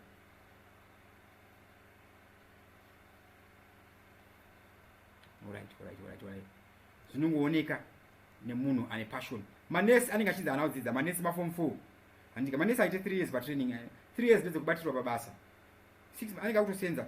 Uye basa ranesi kana achitanga nursing ndere kucleaner. Nesi harapi. Nesi ana basa kunge aine biology. Andika nesi ana basa kunge aine integrated science plus integrated science. Integrated science ndani Oliver nambo integrated science ndakadzinyora ndakatoti futi andambodziverenga futi ndakakwanisa ndisinambodziverenga zi integrated science zvakafanira accounts ze Oliver nedze A level 2 days munhu anoverenga anybody papasa and management of business economics A level 1 day wapa unoverenga wakapasa and sitara mafanis and nesi anonzi ana kudzidza 5 O level in the science as long as in the science subject. So kana uine 5 O levels usina science uine maths is science subject unotopinda kunesi andika but nesi neexperience yepabasa akazosenza anenge akuqualifya, anenge akunzi nurse practitioner, akukwanisa kutodiagnose vanhu, akutoshanda sadoctor. Uye manesi kune vanozvarisa vanhu aminchazita anonzi antenatal ameno somewhere there. Kusaziya wedi iro handiziya ndinenaro andika mazivi handisiye ndosiya straight ndogona kugula but handisi hypocrite. Anyways, kwoitawo manesi maanesthetic nurse, manesi anenge akubaya vanhu maanesthetic. So manesi anokwanisa kuita venture into that. Anokwanisa kuzonoitawo madentist, anokwanisa kuzonoita doctor futi ubvaita medicine because kudhara anenge aita inonzi because nenya kuti ana biology nechemistry anenge aita inonzi pre-degree something, right? So now yekuti kune vanhu vanofunga kuti vari superior chakadzidza kupfuura vamwe, handitika. That's why muchiona kuti makansela anokundwa basa nemasabhuku handitika. Nokuti vazhinji vanoita makansela pavanoita madofo, pavanofoira vozonotenga malicense nekunonyorerwa nematicha, vobuda vakapasa vozoita sei, voenda kana munhu achifoira kuuniversity anokwana handitika. Vanodispaisa vanhu, but ana chinotimba vanenge vachidza magadhi asina kudzidza vanhu, asina kudzidza, iye akadzidza vanhu, anoita development, masabhuku anochita zvinhu zvevanhu handiti. Asi handisi kuti chinofanira kutungamirirwa nevanhu. That's why nyika ine masector, that's why kuine security sector, that's why kuine intelligence. Kana ichinzi central intelligence zvinoreva kuti intelligence handiti. Akuendwe nemunhu asina intelligence. Ukaona munhu vanhu vekumaraini vanenge kuti intelligence iye ari driver, asi driver zvaro zvisina zvazvinomboziva, unotoziva kuti aiwa uyu muinforma uyu mutengesi uyu handitika. So madriver iwaya anobva kuti achiharasa vanhu kunoku, munhu ane intelligence aharase vanhu handitika. Uye tifanira kuziva kuti the role of intelligence ndekuita sei handiti. Uye kune intelligence, central intelligence, koita military intelligence department. Basa remilitary intelligence ndere kuchengeta nyika handitika. Vane level reintelligence, vane zvavanodzidzira. Saka masoja akabva ikoko varoda kuendera mberi zvichienda neskill yako. Uye kupolisi kutraining zvinotonzi ava takutoendesa kukarata, ava takuvapinza mumaofisa handiti, ava takuvaisa kwakati, right? Zvakadaro. Big up to everybody. T floats.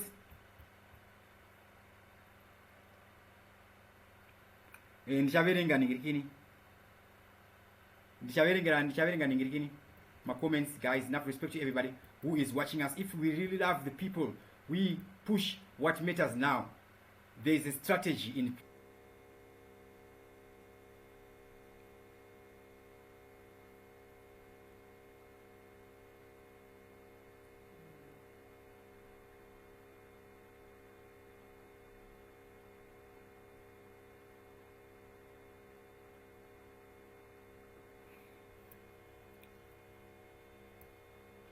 Alright guys, I'm back. Pane zvazvaitika. Alright, fellow Zimbabweans, enough respect. Ndiri kuburitsa ma true facts, ma scientific facts panapa. Alright, truth is stubborn. Right? To those who want to argue, anditika, prove me wrong with facts. Anditika, remember natural instinct yemunhu yesurvival. Munhu chinhu chese chinoprova wrong information yaanofunga kuti anoziva haachifarire. That's why vanhu vachifanira kuudzwa zvavanoda kuudzwa handika. To those who think that I am wrong, find out for yourself. Don't believe what I'm saying. It's hypothesis. It's meant to be proven wrong or right. It is hypothesis handitika. It is meant. So kune vanofila threatened ne-intelligence level dzangu handitika. Uye kana usati wasvika pa certain level ye-enlightenment ne-intelligence, you can never understand a certain level of intelligence in a certain field. Handisi kuti ndangwara kupfuura munhu wese, vanhu vane mafield handitika. Kana munhu anoziva quantum science anonzwisa quantum science, quantum physics handitika. But hazviro kuti ndiye akangwara kupfuura vanhu vese, anongozivawo kuti quantum idzodzo. Kune anozivawo linguistics, anogona kudzidzisa kutaura any language in 30 minutes handitika, because anenge akudzidzisa kuti language inovakwa sei handitika. Construction yemawords, construction yelanguage, kwakabva language kuti right, kana ari mabantu language, kana ari manguni language anofamba sei, maafrocentric language anofamba sei handitika. So kazhinji ukaona usiri kuwirirana nezvandiri kutaura, there are two possibilities. One, ini ndodhomoka ndopenga handina brain. Or two, iwewe you are inside the box, you are below average in that field, in that sector handitika. Uye kana uri usingaziye certain sector, hazvirevi kuti hauna basa. That's why mumacompanies kuine madepartment. But anyways, system yema imperialist isiro system yedu, but for a company to run efficient, you don't need to like munhu warikushanda naye. Ninawe kumarketing kune vekumarketing, human resources kune human resources, public relations kune public relations, andika production kune production. Andika you don't need to necessarily, but structure kuitora munhu ari best set for this position, tomisa pa position ipapo. Andika so ma-president, ma-MP, nema-councillor in general, they are not meant to be scientifically gifted people, scientifically talented people, but the problem is nema-gold digger. Ndataura nauya Thokozani Khupe, ndati Thokozani Khupe dai changira yakaita president, Thokozani Khupe anga dai vice president izvezvi vanhu vese vachimurumbidza vachimuda, asi vanhu vakazoona ma-true colors nenhau yekuti Thokozani Khupe akabuditswa mumari. Anditika then I went through my videos tasvika panonaka manje atikaita andakaita a TV7 live kuti atakaita is being humble. Anditika but chokwadi chinoita kuti munhu aite unga asiri humble, because munhu anoziya ndiye chete anokwanisa kutaura kuti anoziya, asingaziya akwanisa kutaura kuti anoziya, anokwanisa kungoita nharo asina mafacts. Ndipo unoona kuti chi aiwa video iyi yepicture yakabuda iyi kuSouth Africa mujuru na Thokozani Khupe na chichi pachibuda nhau dzemukoti tichiudza vanhu kuti zita kuti MDCT Khupe so vanhu vakaita nharo, zvinhu zvaigona kunge zvakagadzirisika. Anditika anyways, so these images, this video I did in February 8, 2018 before the election, yakanzi photo sends chill in Mnangagwa's spine. As you are seeing this image, fellow Zimbabweans, to those who don't report gene analysis, Anditika picture you telling people what they want to hear, right? And you are getting a lot of views. 6 hours ago, you got 16,000 views. Photo sends chills in Mnangagwa's spine. Mnangagwa was a election. But this story, this headline, misled the people. Indika buda nchiti chi chaiti kaipapo. Tikapata analyzer ma possibility ne ma probability. Ezvinozvi mukatarisa vanhu vese ava ndo Pollard yachona. This is before the election. Vachibuda vachinzi vaungana neG40 kuSouth Africa varida kusplita mavotes achamisa vamwe vachiti opposition iri kubatika. Handitika but muri kuona Khupe anga aripo, ndakuradza video Khupe achiti we are in politics to make money. Ndikati statement iroro chete anofanira kutosungwa. Handitika asi haakwanisi kusungwa because malawyer anokwanisa kumusungisa, anokwanisa ngomabhadhara vobva vamumiririra because vanoda mari. Handiti iyo video Khupe mudzuri, I'm going to replay it one more time. Enough respect to everybody who's watching us live. Imfisa minute 2 hours live kusvika kuma 5 kuno, it's commitment. Handitika kune ma sellouts. I know you fear me. I'm not going to come into your industries. I will never do that. Handitika but mukaraundi ndokurwisa ibheki ini ndokutonorai musara musisipo. Handitika ndogona kucalculate stereki ndo chipo changu ichocho manje chigona strategy nditori wese kufura Jonathan Morefi. Handitika ndotechikuonai ndokutonorai mana asi handidi kurwisana nemi because ndokudai ndokuzvirai tsitsi. Money in your pocket. Because money is, we are all here because we want money. Without money, we cannot go anywhere. That's politics. So tatasa video take a look at all possibilities that story munhu atsaidire munhu andimuudza Thokozani Khupe without money ini ndoda mari. One, either akapinda mumusangano aine agenda iyoyo akagara aine hunhu hwakudhumuka hwekupenga uyu handika hwekutengesa oro ipapa paaito advertise kuti vakomana ndipei mari akomana ndopanduka ini ndochipwanya chonichi. Handitika ezvinozvi magai ari kutorerwa political party nemusellout ma-MP akati parecall. Handitika ndomuti musellout because ndozvamuda kunzwa ende musellout futi. Handitika asi kune vanofanira kunzwisisa zvavanzwisisa akuti amarecall ma-MP ezvino izvi ari kuti zita rekuti alliance harifaniri kunge richishandiswa nemukomana because nderedu.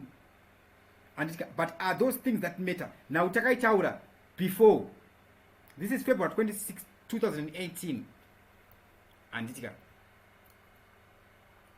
beforehand ina handisi kuprofita guys, hakusi kuprofita uku common sense, but hadzisi common, dziri common kune certain people. Common sense dzevanhu vari mufield iyi hadzisi common kune ava. Andika muri kuona manje. So takuratidzai video Chiwenga achiti 2% ndeyei, Mutuli Ncube hurumende inozobuda ichinzi hurumende yaida kuwedzera masalari, yobva yakumbira kune mabhosi aMutuli Ncube IMF. Anditika ubva unzi musawedzere mari, rovai vanhu matax stereki. Saka mukomana anonzi ningirikino Chiwenga anobuda chipa 2% ndeyechi, munhu akawedzerwa mari orowa zambo remari. So pakauya nyaya yevakomana yekuti vanoda kumuvha stock exchange kuenda kunengirikino kuVictoria Falls, nenhau yekuti vanoda kuti mumire futi kushandisa iko cash muise mari dzese kumabhengi kuti oti mushwa neshamwari dzavo vaite mari. Vanhu vanomirira vanhu vaifanira kungoudza vanhu idi kuti no, iko cash haina kupanwa, stock exchange aka kasino yemari yanga yauraya nyika yeye ikazobiswa nagono apapa. Andika paanozonyora bhuku yake inonzi Zimbabwe Casino Economy yanga yaita sei. Muda kuti mudzivise link rekuti mugabaira kuti gono asare, handisi kumusapota kana kuti handisi kumudhisa. Muda kuti mudzivise zvanga zvafana kuti ainzwisisa struggle kuti chii chachaitika, because anga atamba game yachona yese abondera adzoka chichi, because now vanga vakuziva zvekuita manje. Kwete kuti pavakambomiswa chimurenga apo vaonyengerirwa vabatwa zvanzi uya kuno kutopa independence yenyu. Andika nina kuti vanga mapolitician vanga vasmanya songwara kusvika pa certain level. Andika so Mugabe akapuwa madigiri akawanda kuti anzi akangwara. Andika asi anga ine wisdom. But pa time yachona wisdom yakatozoya apa paakapanduka akupa vanhu zvinhu, akuimpawa vanhu zvave kuri veswa. Andika so uyu ndo boss waMutuli Ncube, mukadzi uyu. You see this woman is Mutuli Ncube's boss. Andika anonzi Christine Lagarde. Andika so fellow Zimbabweans, ndiye iyeyo Christina we-IMF boss. Anditika kune vanogona kureader body language, mukatasa handshake neconfidence munogona kureader zvakawanda ipapa zvandisingade kutaura. Anditika so those who feel threatened with intelligence vanenge vana T-floats. Anditika T-floats uri musell out. Anditika anyway ndosiyana newe ndotokudzwira utsitsi kuti musell out ndome vanhu vane vachinyebedzera kana ndikwanisa kuridha vanhu ava and more, handifini ndakatadza kuridha munhu anenge ivivi. Anditika kwandiri unenge wakafanana nemwana wekucrash, hautombondinetse, wakangofanana nemwana wekucrash instantly. That's why ndichikwanisa kuita confidence yekutongokuudza kuti uri musell out. Anditika hauna kwaunoenda neusell out. Vamwe vakatengesa mabrothers edu vakaendeswa into slavery. Andika but if masell out vaingorepwa vachinyimwa mari dzavo, ukanyimwa mari uri musell out unoita sei? Handiti so ezvinezvi tine vari kubuilda maassets kunze kwenyika vachifunga kuti vari kugadzira security.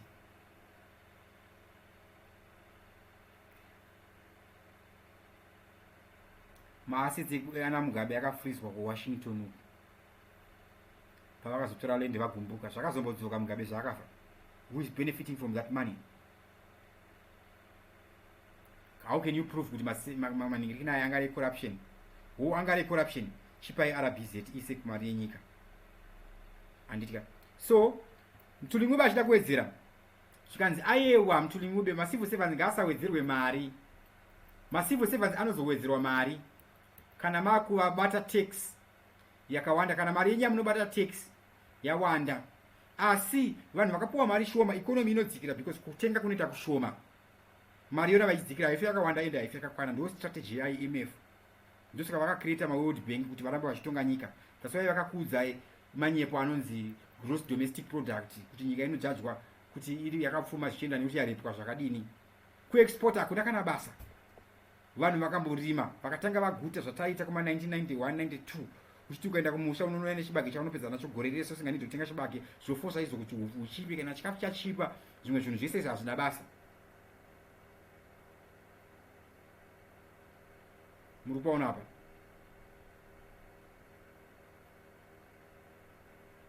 So Mthuli Ncube anozobuda achiexplainer position yaboss, and I'm not going to play the video.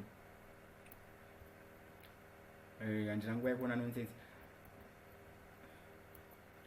just going to put it on the screen kuitira vanoda kuziva chiidi vakamira paidi, vanoda kuita nharo ndozoti vanoda kuita nharo vanokwanisa kuconvince vanhu vavari musame level yebrain faster. And but fellow Zimbabweans, maybe you watch this video kana mazonyatsotambudzika zvinhu zviri kuitika zvandiri kutaura zvazoitika, ndonge paine achadownload the video inoita pfungwa dzekuzoibuditsawo in the future. Ndopamuyasangana kuti okay zvakadaiso nenhau tinonamata vanhu. And big up to everybody who's watching us live. Enough respect to everybody who is video yatoreba kuma 2 hours. People don't watch long videos.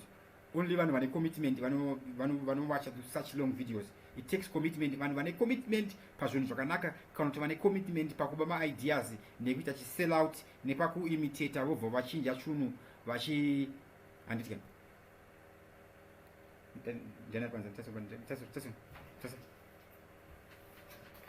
then yokuteva vave vanhu kuma 5 kunoku.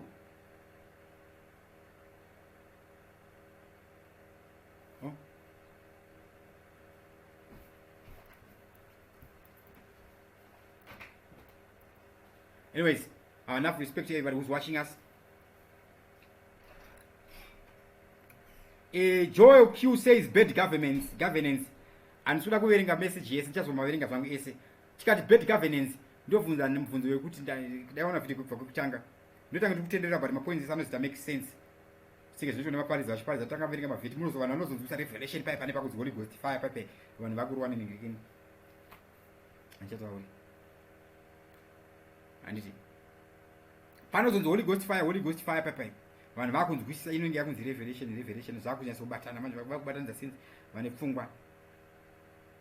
Handiti zvakunyatsobatana vanhu vakubatanidza zvine sense.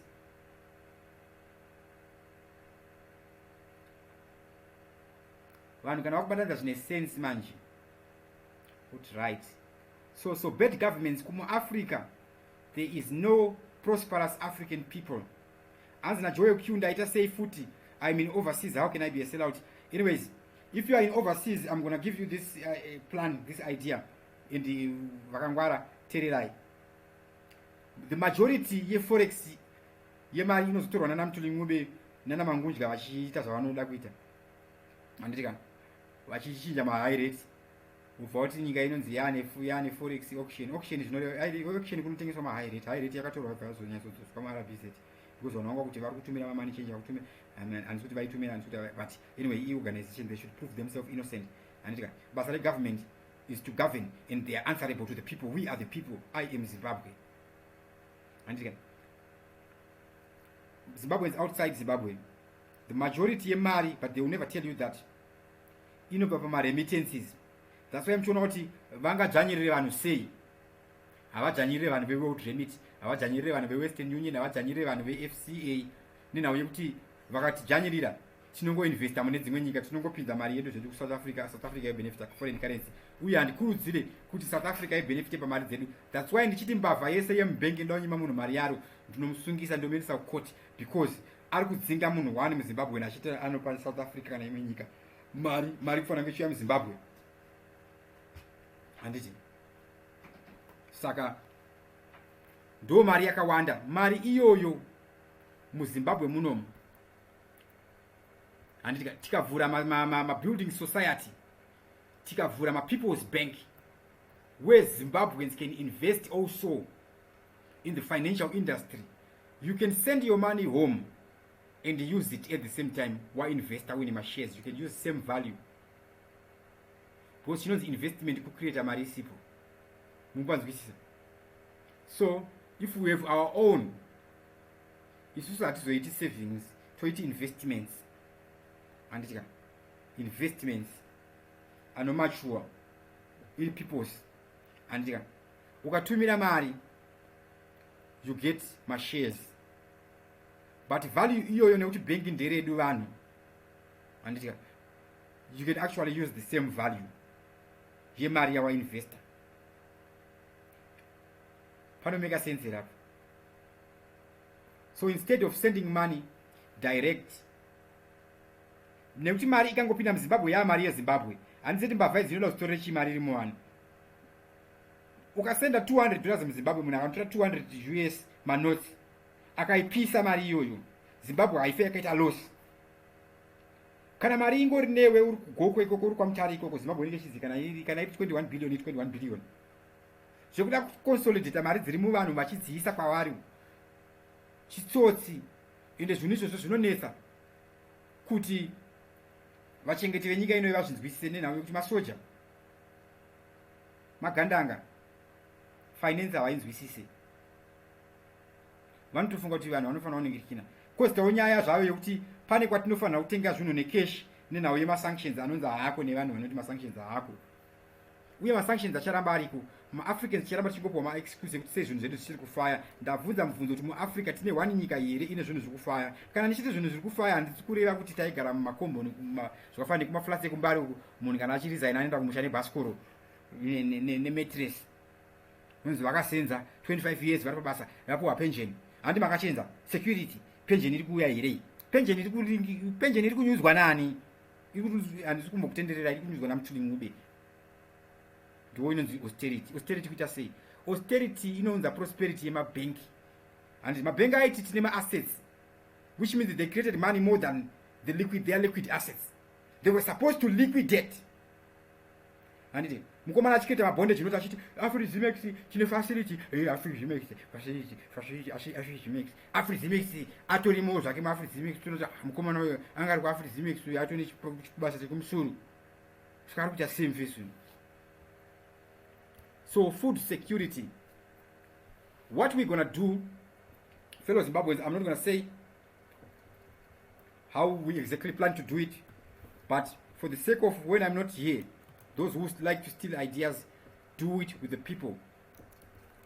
We're going to launch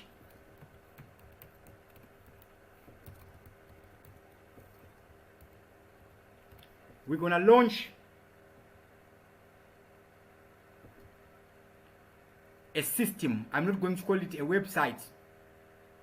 And we're going to launch an order, but I'm going to call it a website, which is going to be free. This website is going to be free. We have the technology, whether Econet likes it, whether Telecel likes it, whether Net1 likes it. That is their fear. Parkuya 5G. Icha revealer technologies zakawanda because 5G already exists. We're going to launch a free website that people are going to access.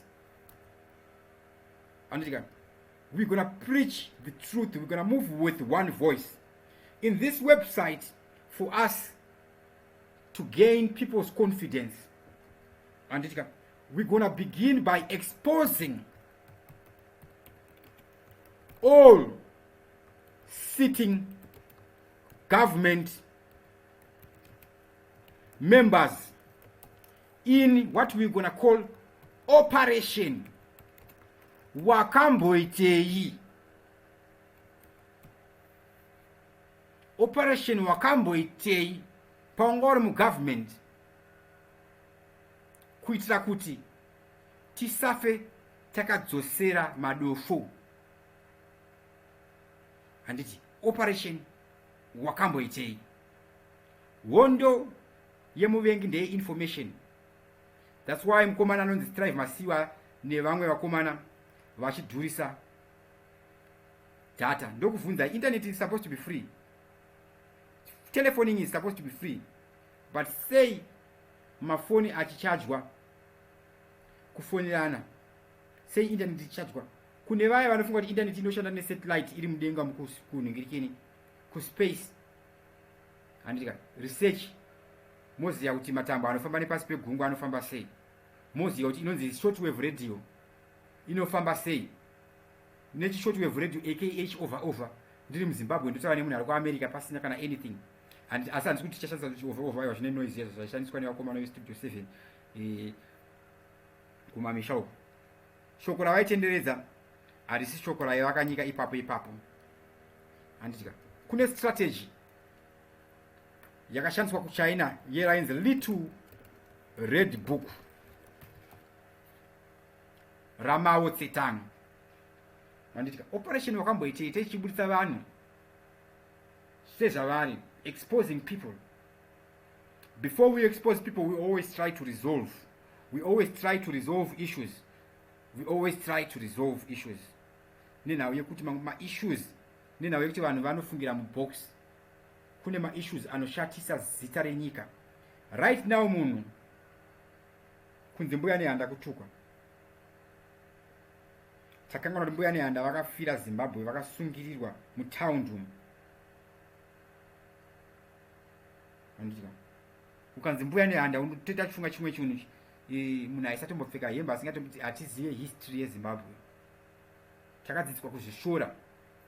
That's why those who think we are educated despise the so-called uneducated.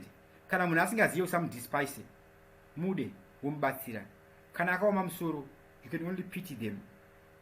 Handika but pane times dzinonida kuti vamwe vanhu vambosungwa nenhau yekuti nyika inoenda ka. Handiti so China, one of the most prosperous nation yekuti America ine mukwereti matrillions eChina nenhau yokuti American dollar ndo imari isingaexiste. Mukapuwa American dollar neAmerica, it means that America yaane chikwereti chenyu, mari inonzi IOU. Panoisa kunzwisisa ipapo. Handiti so we're going to launch this thing. This website is going to be free. The technology is there. The infrastructure is already there. It cannot be infiltrated by just anybody. Handika kana nchiti exposing sitting government members, I'm not saying exposing MDC Alliance or exposing ZANU-PF or exposing whatever party is there. Varipo mupower. And sei maticha edu asiri kuwana mari izvezvi, sei tisina kuita decentralization, sei ma-school development association asingakwanise kusustaina maticha edu. It's by design, straight from the imperialist. COVID-19 was meant to bankrupt Africa. Vanhu vangadai vakufa nenzara yezvinezvi. That's why payakatanga South Africa yakabva yavhara border. Handitika South Africa nyika yorungu kai nomutema hana kusununguka. Vari kuSouth Africa munoziva kuti varungu vakawanda kupfuura vanatema. Handi varungu vari muSouth Africa vakawanda kupfuura vatema vari muUnited States of America. Ndapedza ipapo. Handi border rovhara vhara but magonyeti driver edu anoita sei, anenge achipinda nezvinhu. That's why matuckshop medu muchine zvinhu. That's why we still have things. That's why we need food security. Kune kuti maprogram efood security but amufema kamaona panews. It's by design. So if we manage to go past 31 July, vanhu vakasakwanisa kusafurirwa nevatengesi kuti vanoita maprotesti, because vakaita maprotesti tichaigirwa chimwe COVID-19 chinonyatsouraya. Handika oro pichaitika civil war, United Nations youya zvavakaita kuna Iraq nekuna Afghanistan vachiba nengirikini, uye munhu wese akavhurika pfungwa aenda vhura pfungwa anouraiwa. Ndo zvakaitwa Saddam Hussein. Mukaziva kuti nyika iya before and after Saddam Hussein zvazvakamira sei. Nenhau yekuti munyika muno mutine upfumi wekuti kona kuswera takarara tichirarama tichiita yese yatinoita, hurumende ichingorana mari yedu nemaresources edu, isusu tichingopiwa mari chete takarara. Asi mtuli ng'ube handitika mtuli ng'ube problem ya mtuli ng'ube andambotorwa ovharwa murumu. Handika kwema-days musina chikafu murumu imomo, tomuisa mari yakawanda ma-US dollar, toona kuti anodya mari. Handiti iyi video iyi,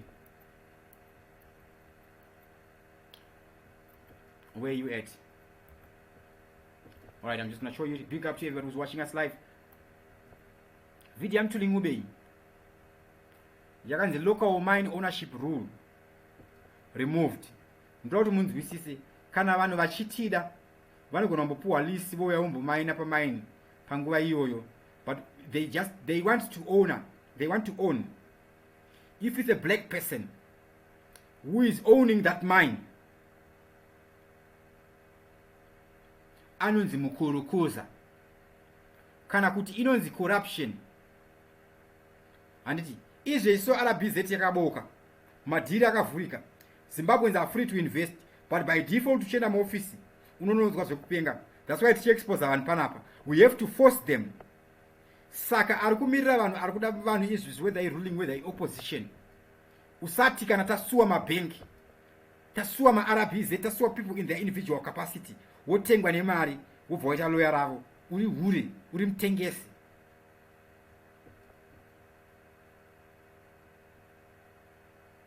Handiti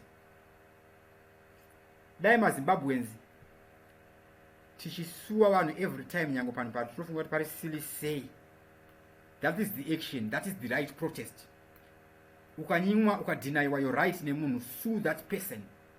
Let's keep doing that kumakotsi koko.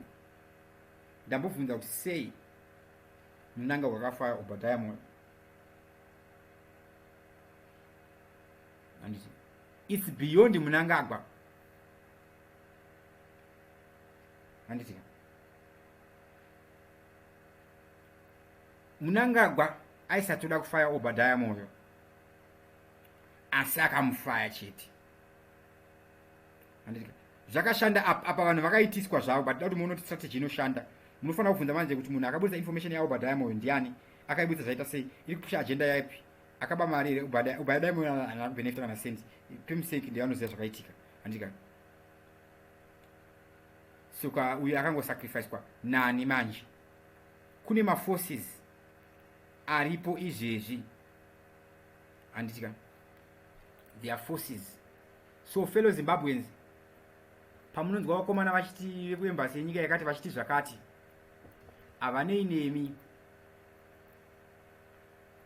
Musambofa makafunga izvozvo, ngatisambofe takafunga izvozvo. Handitika ndakudzoka kumavideo TV7 live before we close right about now. So we're going to launch this thing manje. It's going to be accessible, it's going to be legal, not illegal, and it's going to be for free, accessible to everybody. The technology is there, and it's a new technique which is legal. Kune vachafana vachishandisa, if I'm not here they're gonna use it, they're gonna. Handika so we're gonna go back. Mnangagwa filed, Britain loves him, he protected white farmers. Handika drama. Why Britain is funding ZANU-PF government and don't care about rigging and Gukula Hundi exposed. Handika Gukula Hundi yakafandwa nevakomana vaya. Rigging yanga iriko ndeye kuti vanhu vaifunga kuti kune rigging, saka havana kuregister kuvhota. MDC yanga itori kana marepresentation akakwana, chachiri chinhu chakatozongonyuka, opportunistic. Remember, dai Changirai ari mupenyu anga dai ari as popular as Chamisa here. Handitika sei Changirai anga asiwa paakaita GNU naMugabe pipeline. Handitika varungu vakabva tanga kumhanya biti. That's why biti akasplita na Changirai. Muri kupaona apa pakaita kuti biti aspliti na Changirai iri rave idi. Kana sati zvarwadza mumwe munhu arisatira idi, hama chokwadi chinorwadza, asi kuti upore unofanira kusvinwa urwa ihwoyo, unofanira kurova midzi, ende midzi unovava. Handitika mudzi unovava. Tiri kuita nhau dzevakavhurika. Handitika kune vakavhurika vanonzwisisa kuti nhau dzevakavhurika dzakamira sei. Saka ndataura nhau yaKhupe, takabudisa mavideos. Nhau dzaikwanisa kugadzirika ipapo.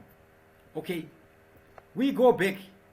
This is 2 years ago, anjade kuvhura, but it's before election or just after, but this one is before.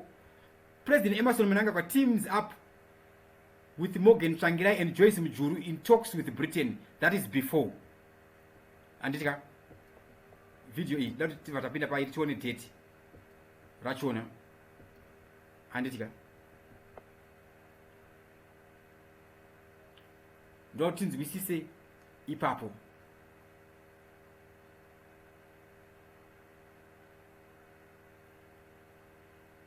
Then nyaya austerity ichitanga kuuya nemukomana wayo takaibudisa futi tikati austerity is slavery with a nice name. Anditika developing nation Zimbabwe developing kuita sei. So I'm trying to open this video. Ndotingoona kuti chimujuru nachangirai vakaita matalks nevakomana andika avatida ndivanga vakatidzvanyirira vakazotisungura mbijana because vakomana vangaenda kuhondo kwete because vakatendeuka bva kuti mazimbabwe takumada takuda vanhu vatema ana Floyd vachiri kungofa vanhu kuAmerica. Ndotinzwisa kuti Zimbabwe inaita independence because mudzvanyirire akadecide kuti no vanhu vanda kuvada anditika. So this is November 26, 2017. Anditi. Chese. So kuti munzwise kuti sei changirai angasisa support kwe anga ari irrelevant to their agenda. Saka same tulingu babula ari Washington na boss wake director wa IMF murungu istripa masanction. Makamunopi vanesa nyika pamasanction vobva vati toda kuti mubudirire saka takambogonesa kuti maita marifomu avari kutaura asi marifomu ekuti zvinhu zvinakire veuzive sadza ndeyekuti kuti austerity iwewe tite pay homage kuna queen. Big up to everybody who's watching us live. So zvinoitika izvi we are going back ndanchikuratidza andichade kukuratidza vanhu zvakawanda. Ukaona munhu wasvika panguva patime dzinodzi uchiri kuona video either unoda nyika yako unoda kuziva zvikuitika kuti ungabatsire sei kana kuti uri mutengesi anoda kuba maidea paTV7 live ndoziva kuti variko handitika musabe kune vatengesi please musabe kuzoba maidea muchida kutsvaga maproject ekuitirai mari kuti mutange kugadzira content ndibate ndikupai mahala information. Hapana munhu akamondibata kuti chiremba tudzoti kutoningirikana sei toita sei kana social media handitika. First of all, number one, kana uchida kuita social media uchida kuita influence politics as series of cinema views, current affairs comedy cinema views, enda pa trending unoona kuti unofana ngoita current affair uvoita mafanizi asina musoro asina kana direction unoona ma views. Just go pa trending motor sama video ari pa number one move maba strategy papo anditika kune inozi sequel technique you learn by imitating but kuno kumanje kuno bora kuti when you come and you imitate you think I'm a threat I'm going to come to your field and in all my fields don't worry I'm not coming there. I've proven my points already. I don't need to come. There's that satisfaction in just knowing I'm number one in this, I'm number one in this. I'm no longer competing. So don't fear me. So don't speak about don't do raya. Wafana murwadi hysteric. Pana unatoa now guys. Wafana wadikidi hysteric. And yeah, parukuziziwa. Asim gonna do this and I'll come for you. And the matrix, matrix.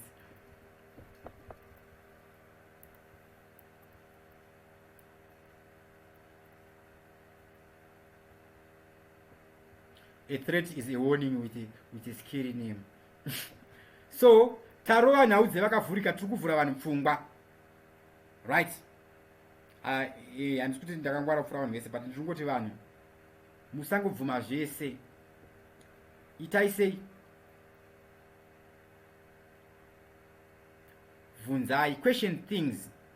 Anyways, chobva taona vamwe vakuita nhau dzevakavhurika kuti tifambe neZimbabwe tiri kufanira kubatana munhu wese tofumura musellout paoperation wakaitei zvisinei nekuti musellout ndiani. Anditika inini ndinofara kuti vanhu vafambe neshoko randiri ndichifamba naro. Saka kana maprofita moya pa TV7 live moona information musazoudza vanhu kuti muri kuprofita. No, ndenge ndichitofara kana muchipusha message muchipusha agenda tinozvifarira izvozvo. Anditika we like that because it's not a message because we are one, we are pushing one message. Ngatichipusha message kuti vanhu vasununguke. Anditika uye ndakafarawo Nelson Chamisa last rally yake ndakaona kuti Nelson Chamisa now has changed kunhau dzevakavhurikawo uye chinhu chinofadzawo kuti Nelson Chamisa has joined nhau dzavakavhurika vakati aiwa rega ndiende painternet ipapo ndite irali yangu tikure.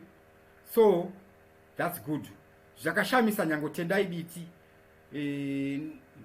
na job scala wekumaraini kwangu ndaudi mungorida body language andisikuda kuplaya ine audio ndaudi mungorida body language kuti patara chami kareka ingoplaya mbichana andika.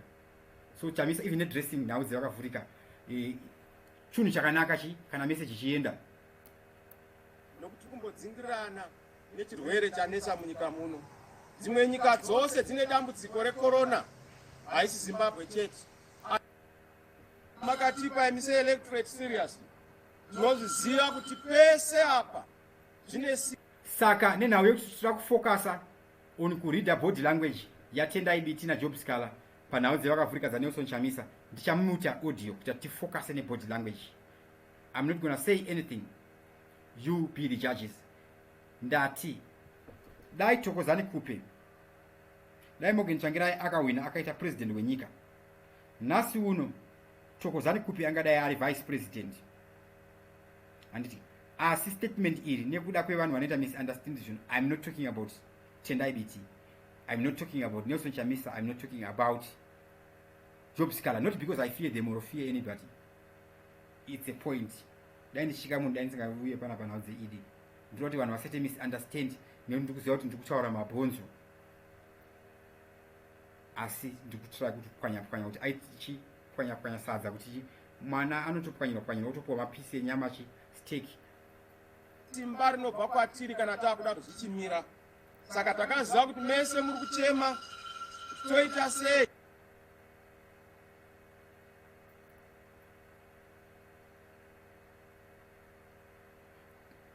Body language.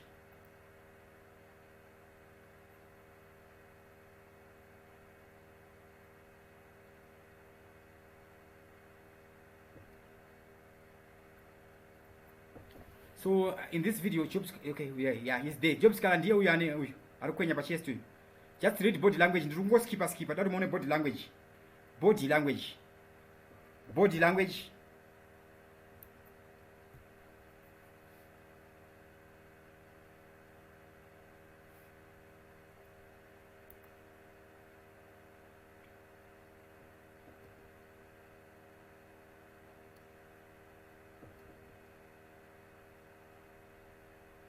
Body language yabiti na scala. Body language. Body language.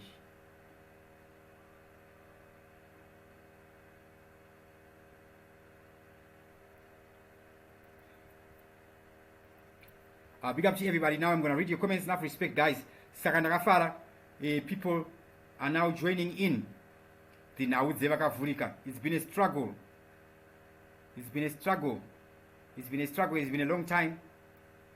Try to push this thing going way back to as early as 2013. Try to right. So it's good. And even in this video, Nelson Chamisa begins speaking in English, in Ndebele, in many other languages also. Because Zimbabweans vakawanda vari muZimbabwe havanzi veshona. Anyway, Senzo Kabo zviri sei saka kana nhau dzakavhurika dzichionekwa naNelson Chamisa wachona handitika namakandiwa wachona pane something, and it only takes intelligence to notice intelligence. Zenzo Kabo, enough respect.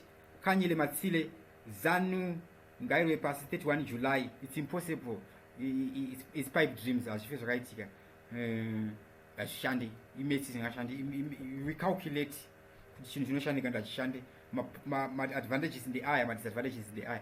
Dive and Mesano Mira and what started as usual, so Paidi, Parudo, Tingaditri Samui.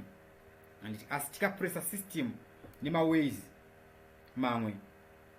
One force quaquita reform vega, ye and de Vasika Tumbo.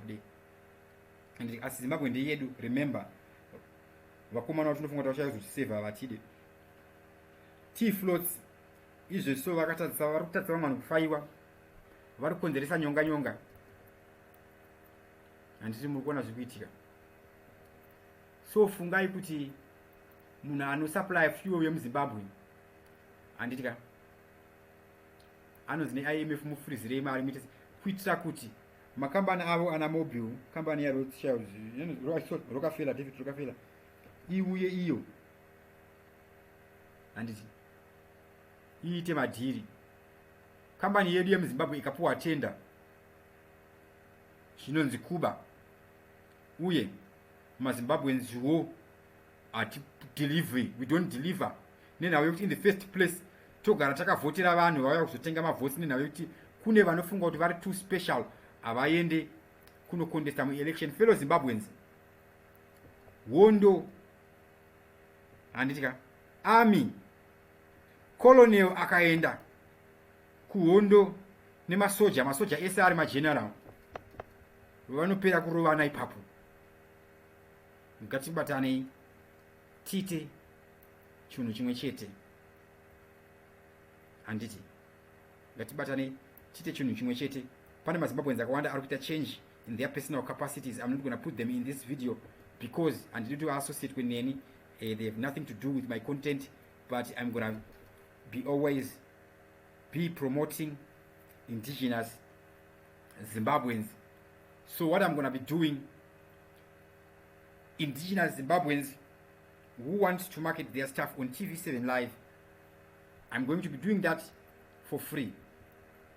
Indigenous Zimbabweans who want to market their project, I'll be doing that for free, so long you don't manipulate people and you give people what you promise them. So I'm going to put my number on the screen, +263.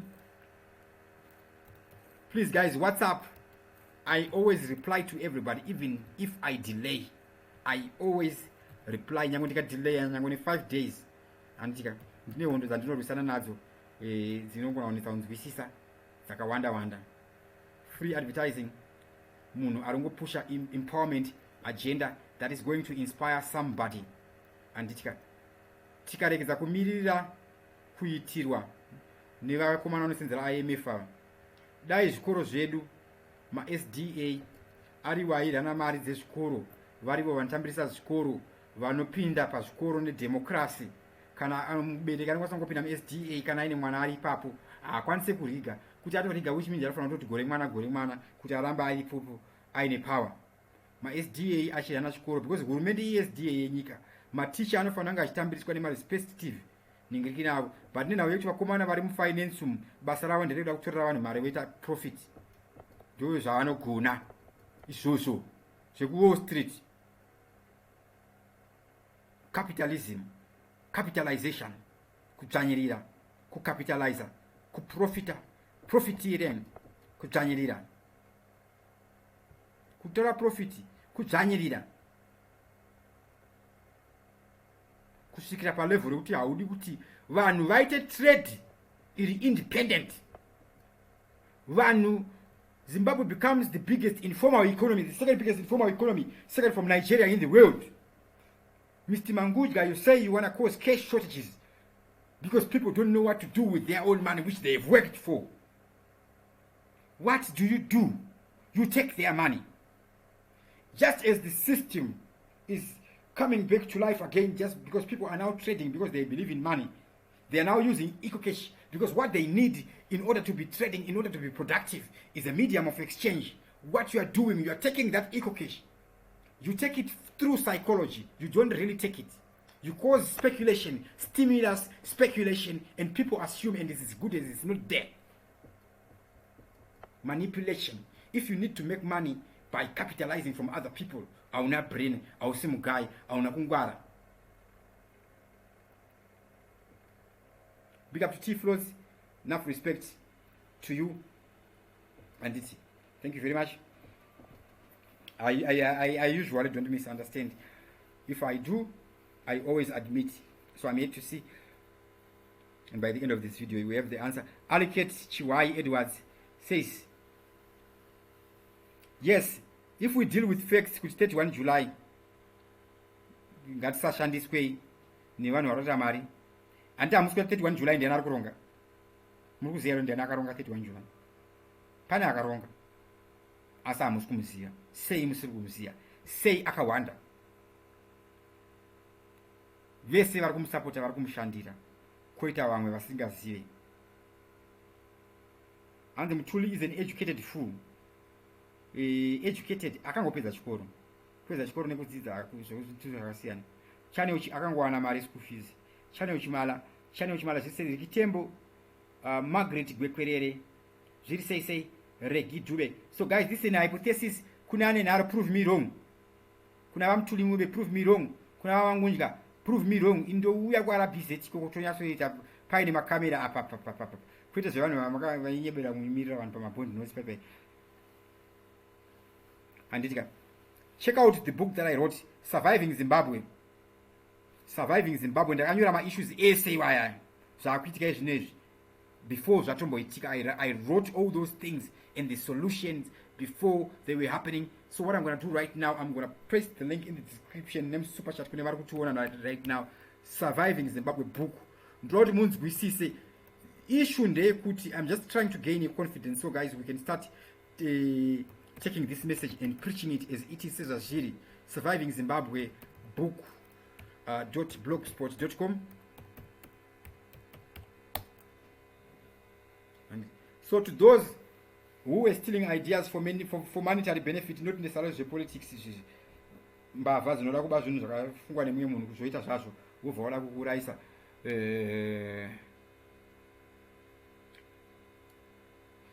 ino haisisiri nguva yachona. Ndenchikuonai handitika ndinofara kana vanhu ndichiinspire vanhu vachiita zvinhu, asi kana munhu akuda kundirwisa akuda kundife andireplace manje unenge wamuvengi wangu ndo vandikutaura nezvavo ivavo. But hapana munhu akambondibata achiti ndipo information ndikamunyima. Handiti ndo kurwadziwa kwangu, uye kana ndichirwadziwa handisi kurwadziwa inini, ndiri kurwadziwa newe pakuti ndiri kunzwa tsitsi kuti Mwari vanhu ava chete nguri Mwari makatotisa pasi panapa mukati work out your own salvation. Hamungabatsire munhu panyika, makatipa maguidance. Munhu ngaatoita work out his own salvation. Nyange tikanamata sei Jesu hapana paachazombodzika izvezvi nguva yake isati yakwana. Anyways, number to those who want to push zvandataura it's but type WhatsApp. I always respond nyange ndikanonoka. Asi munhu akanditi hai, munhu akanditi hai ndo ndamti ndiri bhovha ati makadini ndanditi ndinofara ubva ati zviri sei. Handitika ngatiuye inini ndiri I'm an intellectual. We just go straight and blunt. So ndikuita zvakandoda kudai so handitika. Anyways, kana ndikanonoka zvimwe kukonzera despondence kuda kutengesa Zimbabwe, you are warned, right? You are warned. Ukada kuplaya the victim ameno hako. Vanhu kana vasvika paage vakuda nyika yavo vanoita everything. Tinoda kuchengeta nyika yedu, hatinoda kukwaza nyika yedu, hatinoda kuparadza nyika yedu, hatinoda kuparadza infrastructure, tinoda kuchengeta the peace, because what we need to deal with, it's an issue of priority and ideology. Fellow Zimbabweans, with a proper system, munhu ari corrupt anofoswa kuita zvinhu chaizvo. Handitika Mutuli Ngube uyu, remember akadzidziswa nevarungu. Those guys havakuudzire kutengesa nyika direct, vanokucontrola how you think ne-education system yavo kusvikira pakurumbidza varungu. So unenge uchienda iwewe uchinotengesa nema-ideas because vanenge vakakutraina that way kuti uite look up to them. That's why tine inferiority complex. That's why tichifunga kuti munhu mutema haana chaanokwanisa kuita. Handitika pane mukomana wayo ari kurima anonzi green akutengesa mafechundi kuda musasiwa big things, small piece of land. I respect you. I'm not connected to him. Handitika, but that should inspire somebody. Ndichanyatso share my project akuti mazimbabwenzi. Ndichanyatso share my project akuti mazimbabwenzi kuside, so that we can see and be inspired. To those who want to market their projects, I'm going to do that for free. And kunema sellouts, I can read you very fast. And to those who want information really on anything, social media, just ask. Kwete kuti amusell out. Ine ndikakudza strategy. Usafunge ndakapusa adi kuishandisa iye. Inini I'm a scientist. Leonardo da Vinci zvaakabudisa mascientific discovery ese ari kubatsira vanhu nhasi anga akapusa here. Nikola Tesla akazorayiwa kuAmerica paakabudisa technology yese alternating current anga akapusa here. That's what we do as scientists. We research and we give people information for free. Then capitalists come and take it out of the system, education system.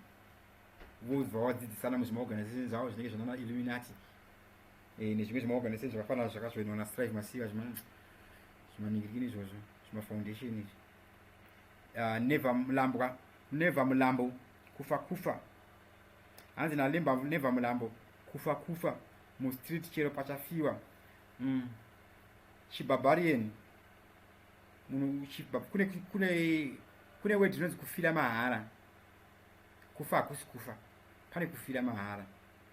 Handitika asi kuti uone kuti kufa hakusi kufa pane kufira mahara unofanira kuve certain level of intelligence.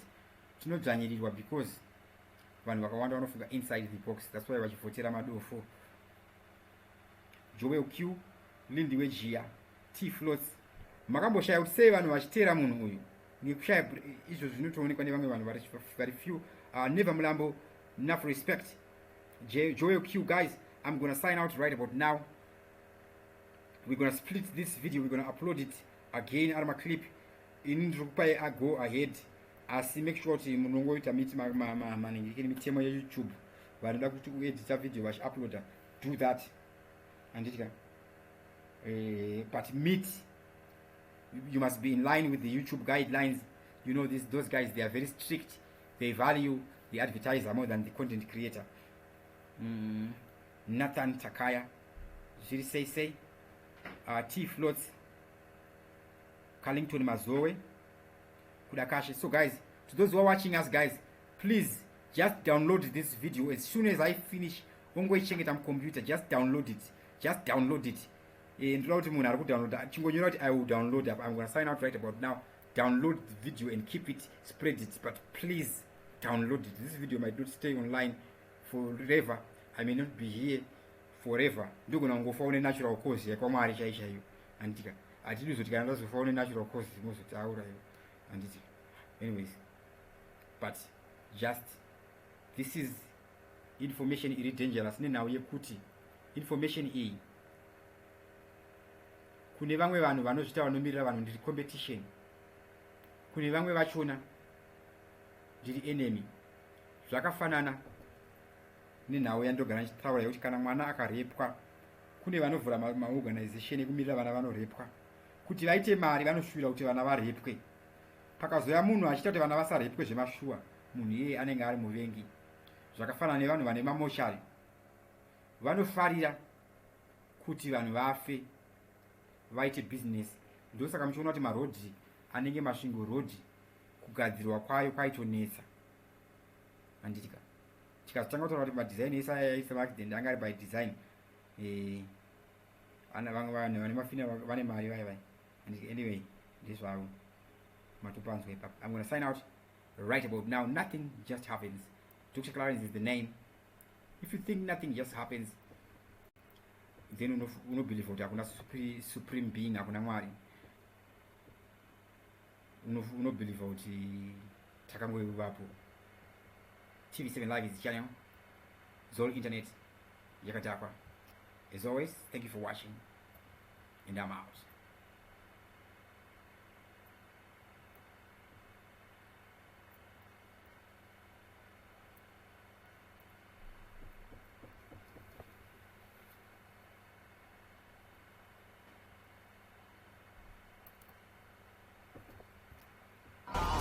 You know it's Dr. Clarence, the dancehall specialist. No man can this. Right now, me come fi do some community service. Me come fi bone some people can like us, make them a hiss. Listen to this. Yo! Me come fi clean up the city, clean up the city. Me tell the Igbo man, me not go show them no pity. Clean up the city, clean up the city. We no want no corruption in our community. Clean up the city, clean up the city. Me tell the Igbo man, me not go show them no pity. Clean up the city, clean up the city. Clean up, clean up, clean up. Clean up in a Chiwenga. Clean up in a Bari. Clean up in a Mabuku. Clean up in a desert. Yo. Clean up corruption, clean up prostitution, clean up confusion. We want education, motivation, elevation. For the ghetto youth, make them clean up the city, clean up the city. Me tell the Igbo man, me not go show them no pity. Clean up the city, clean up the city. We no want no corruption in our community. Clean up the city, clean up the city. Me tell the Igbo man, me not go show them no pity. Clean up the city, clean up the city. Clean up, clean up, clean up.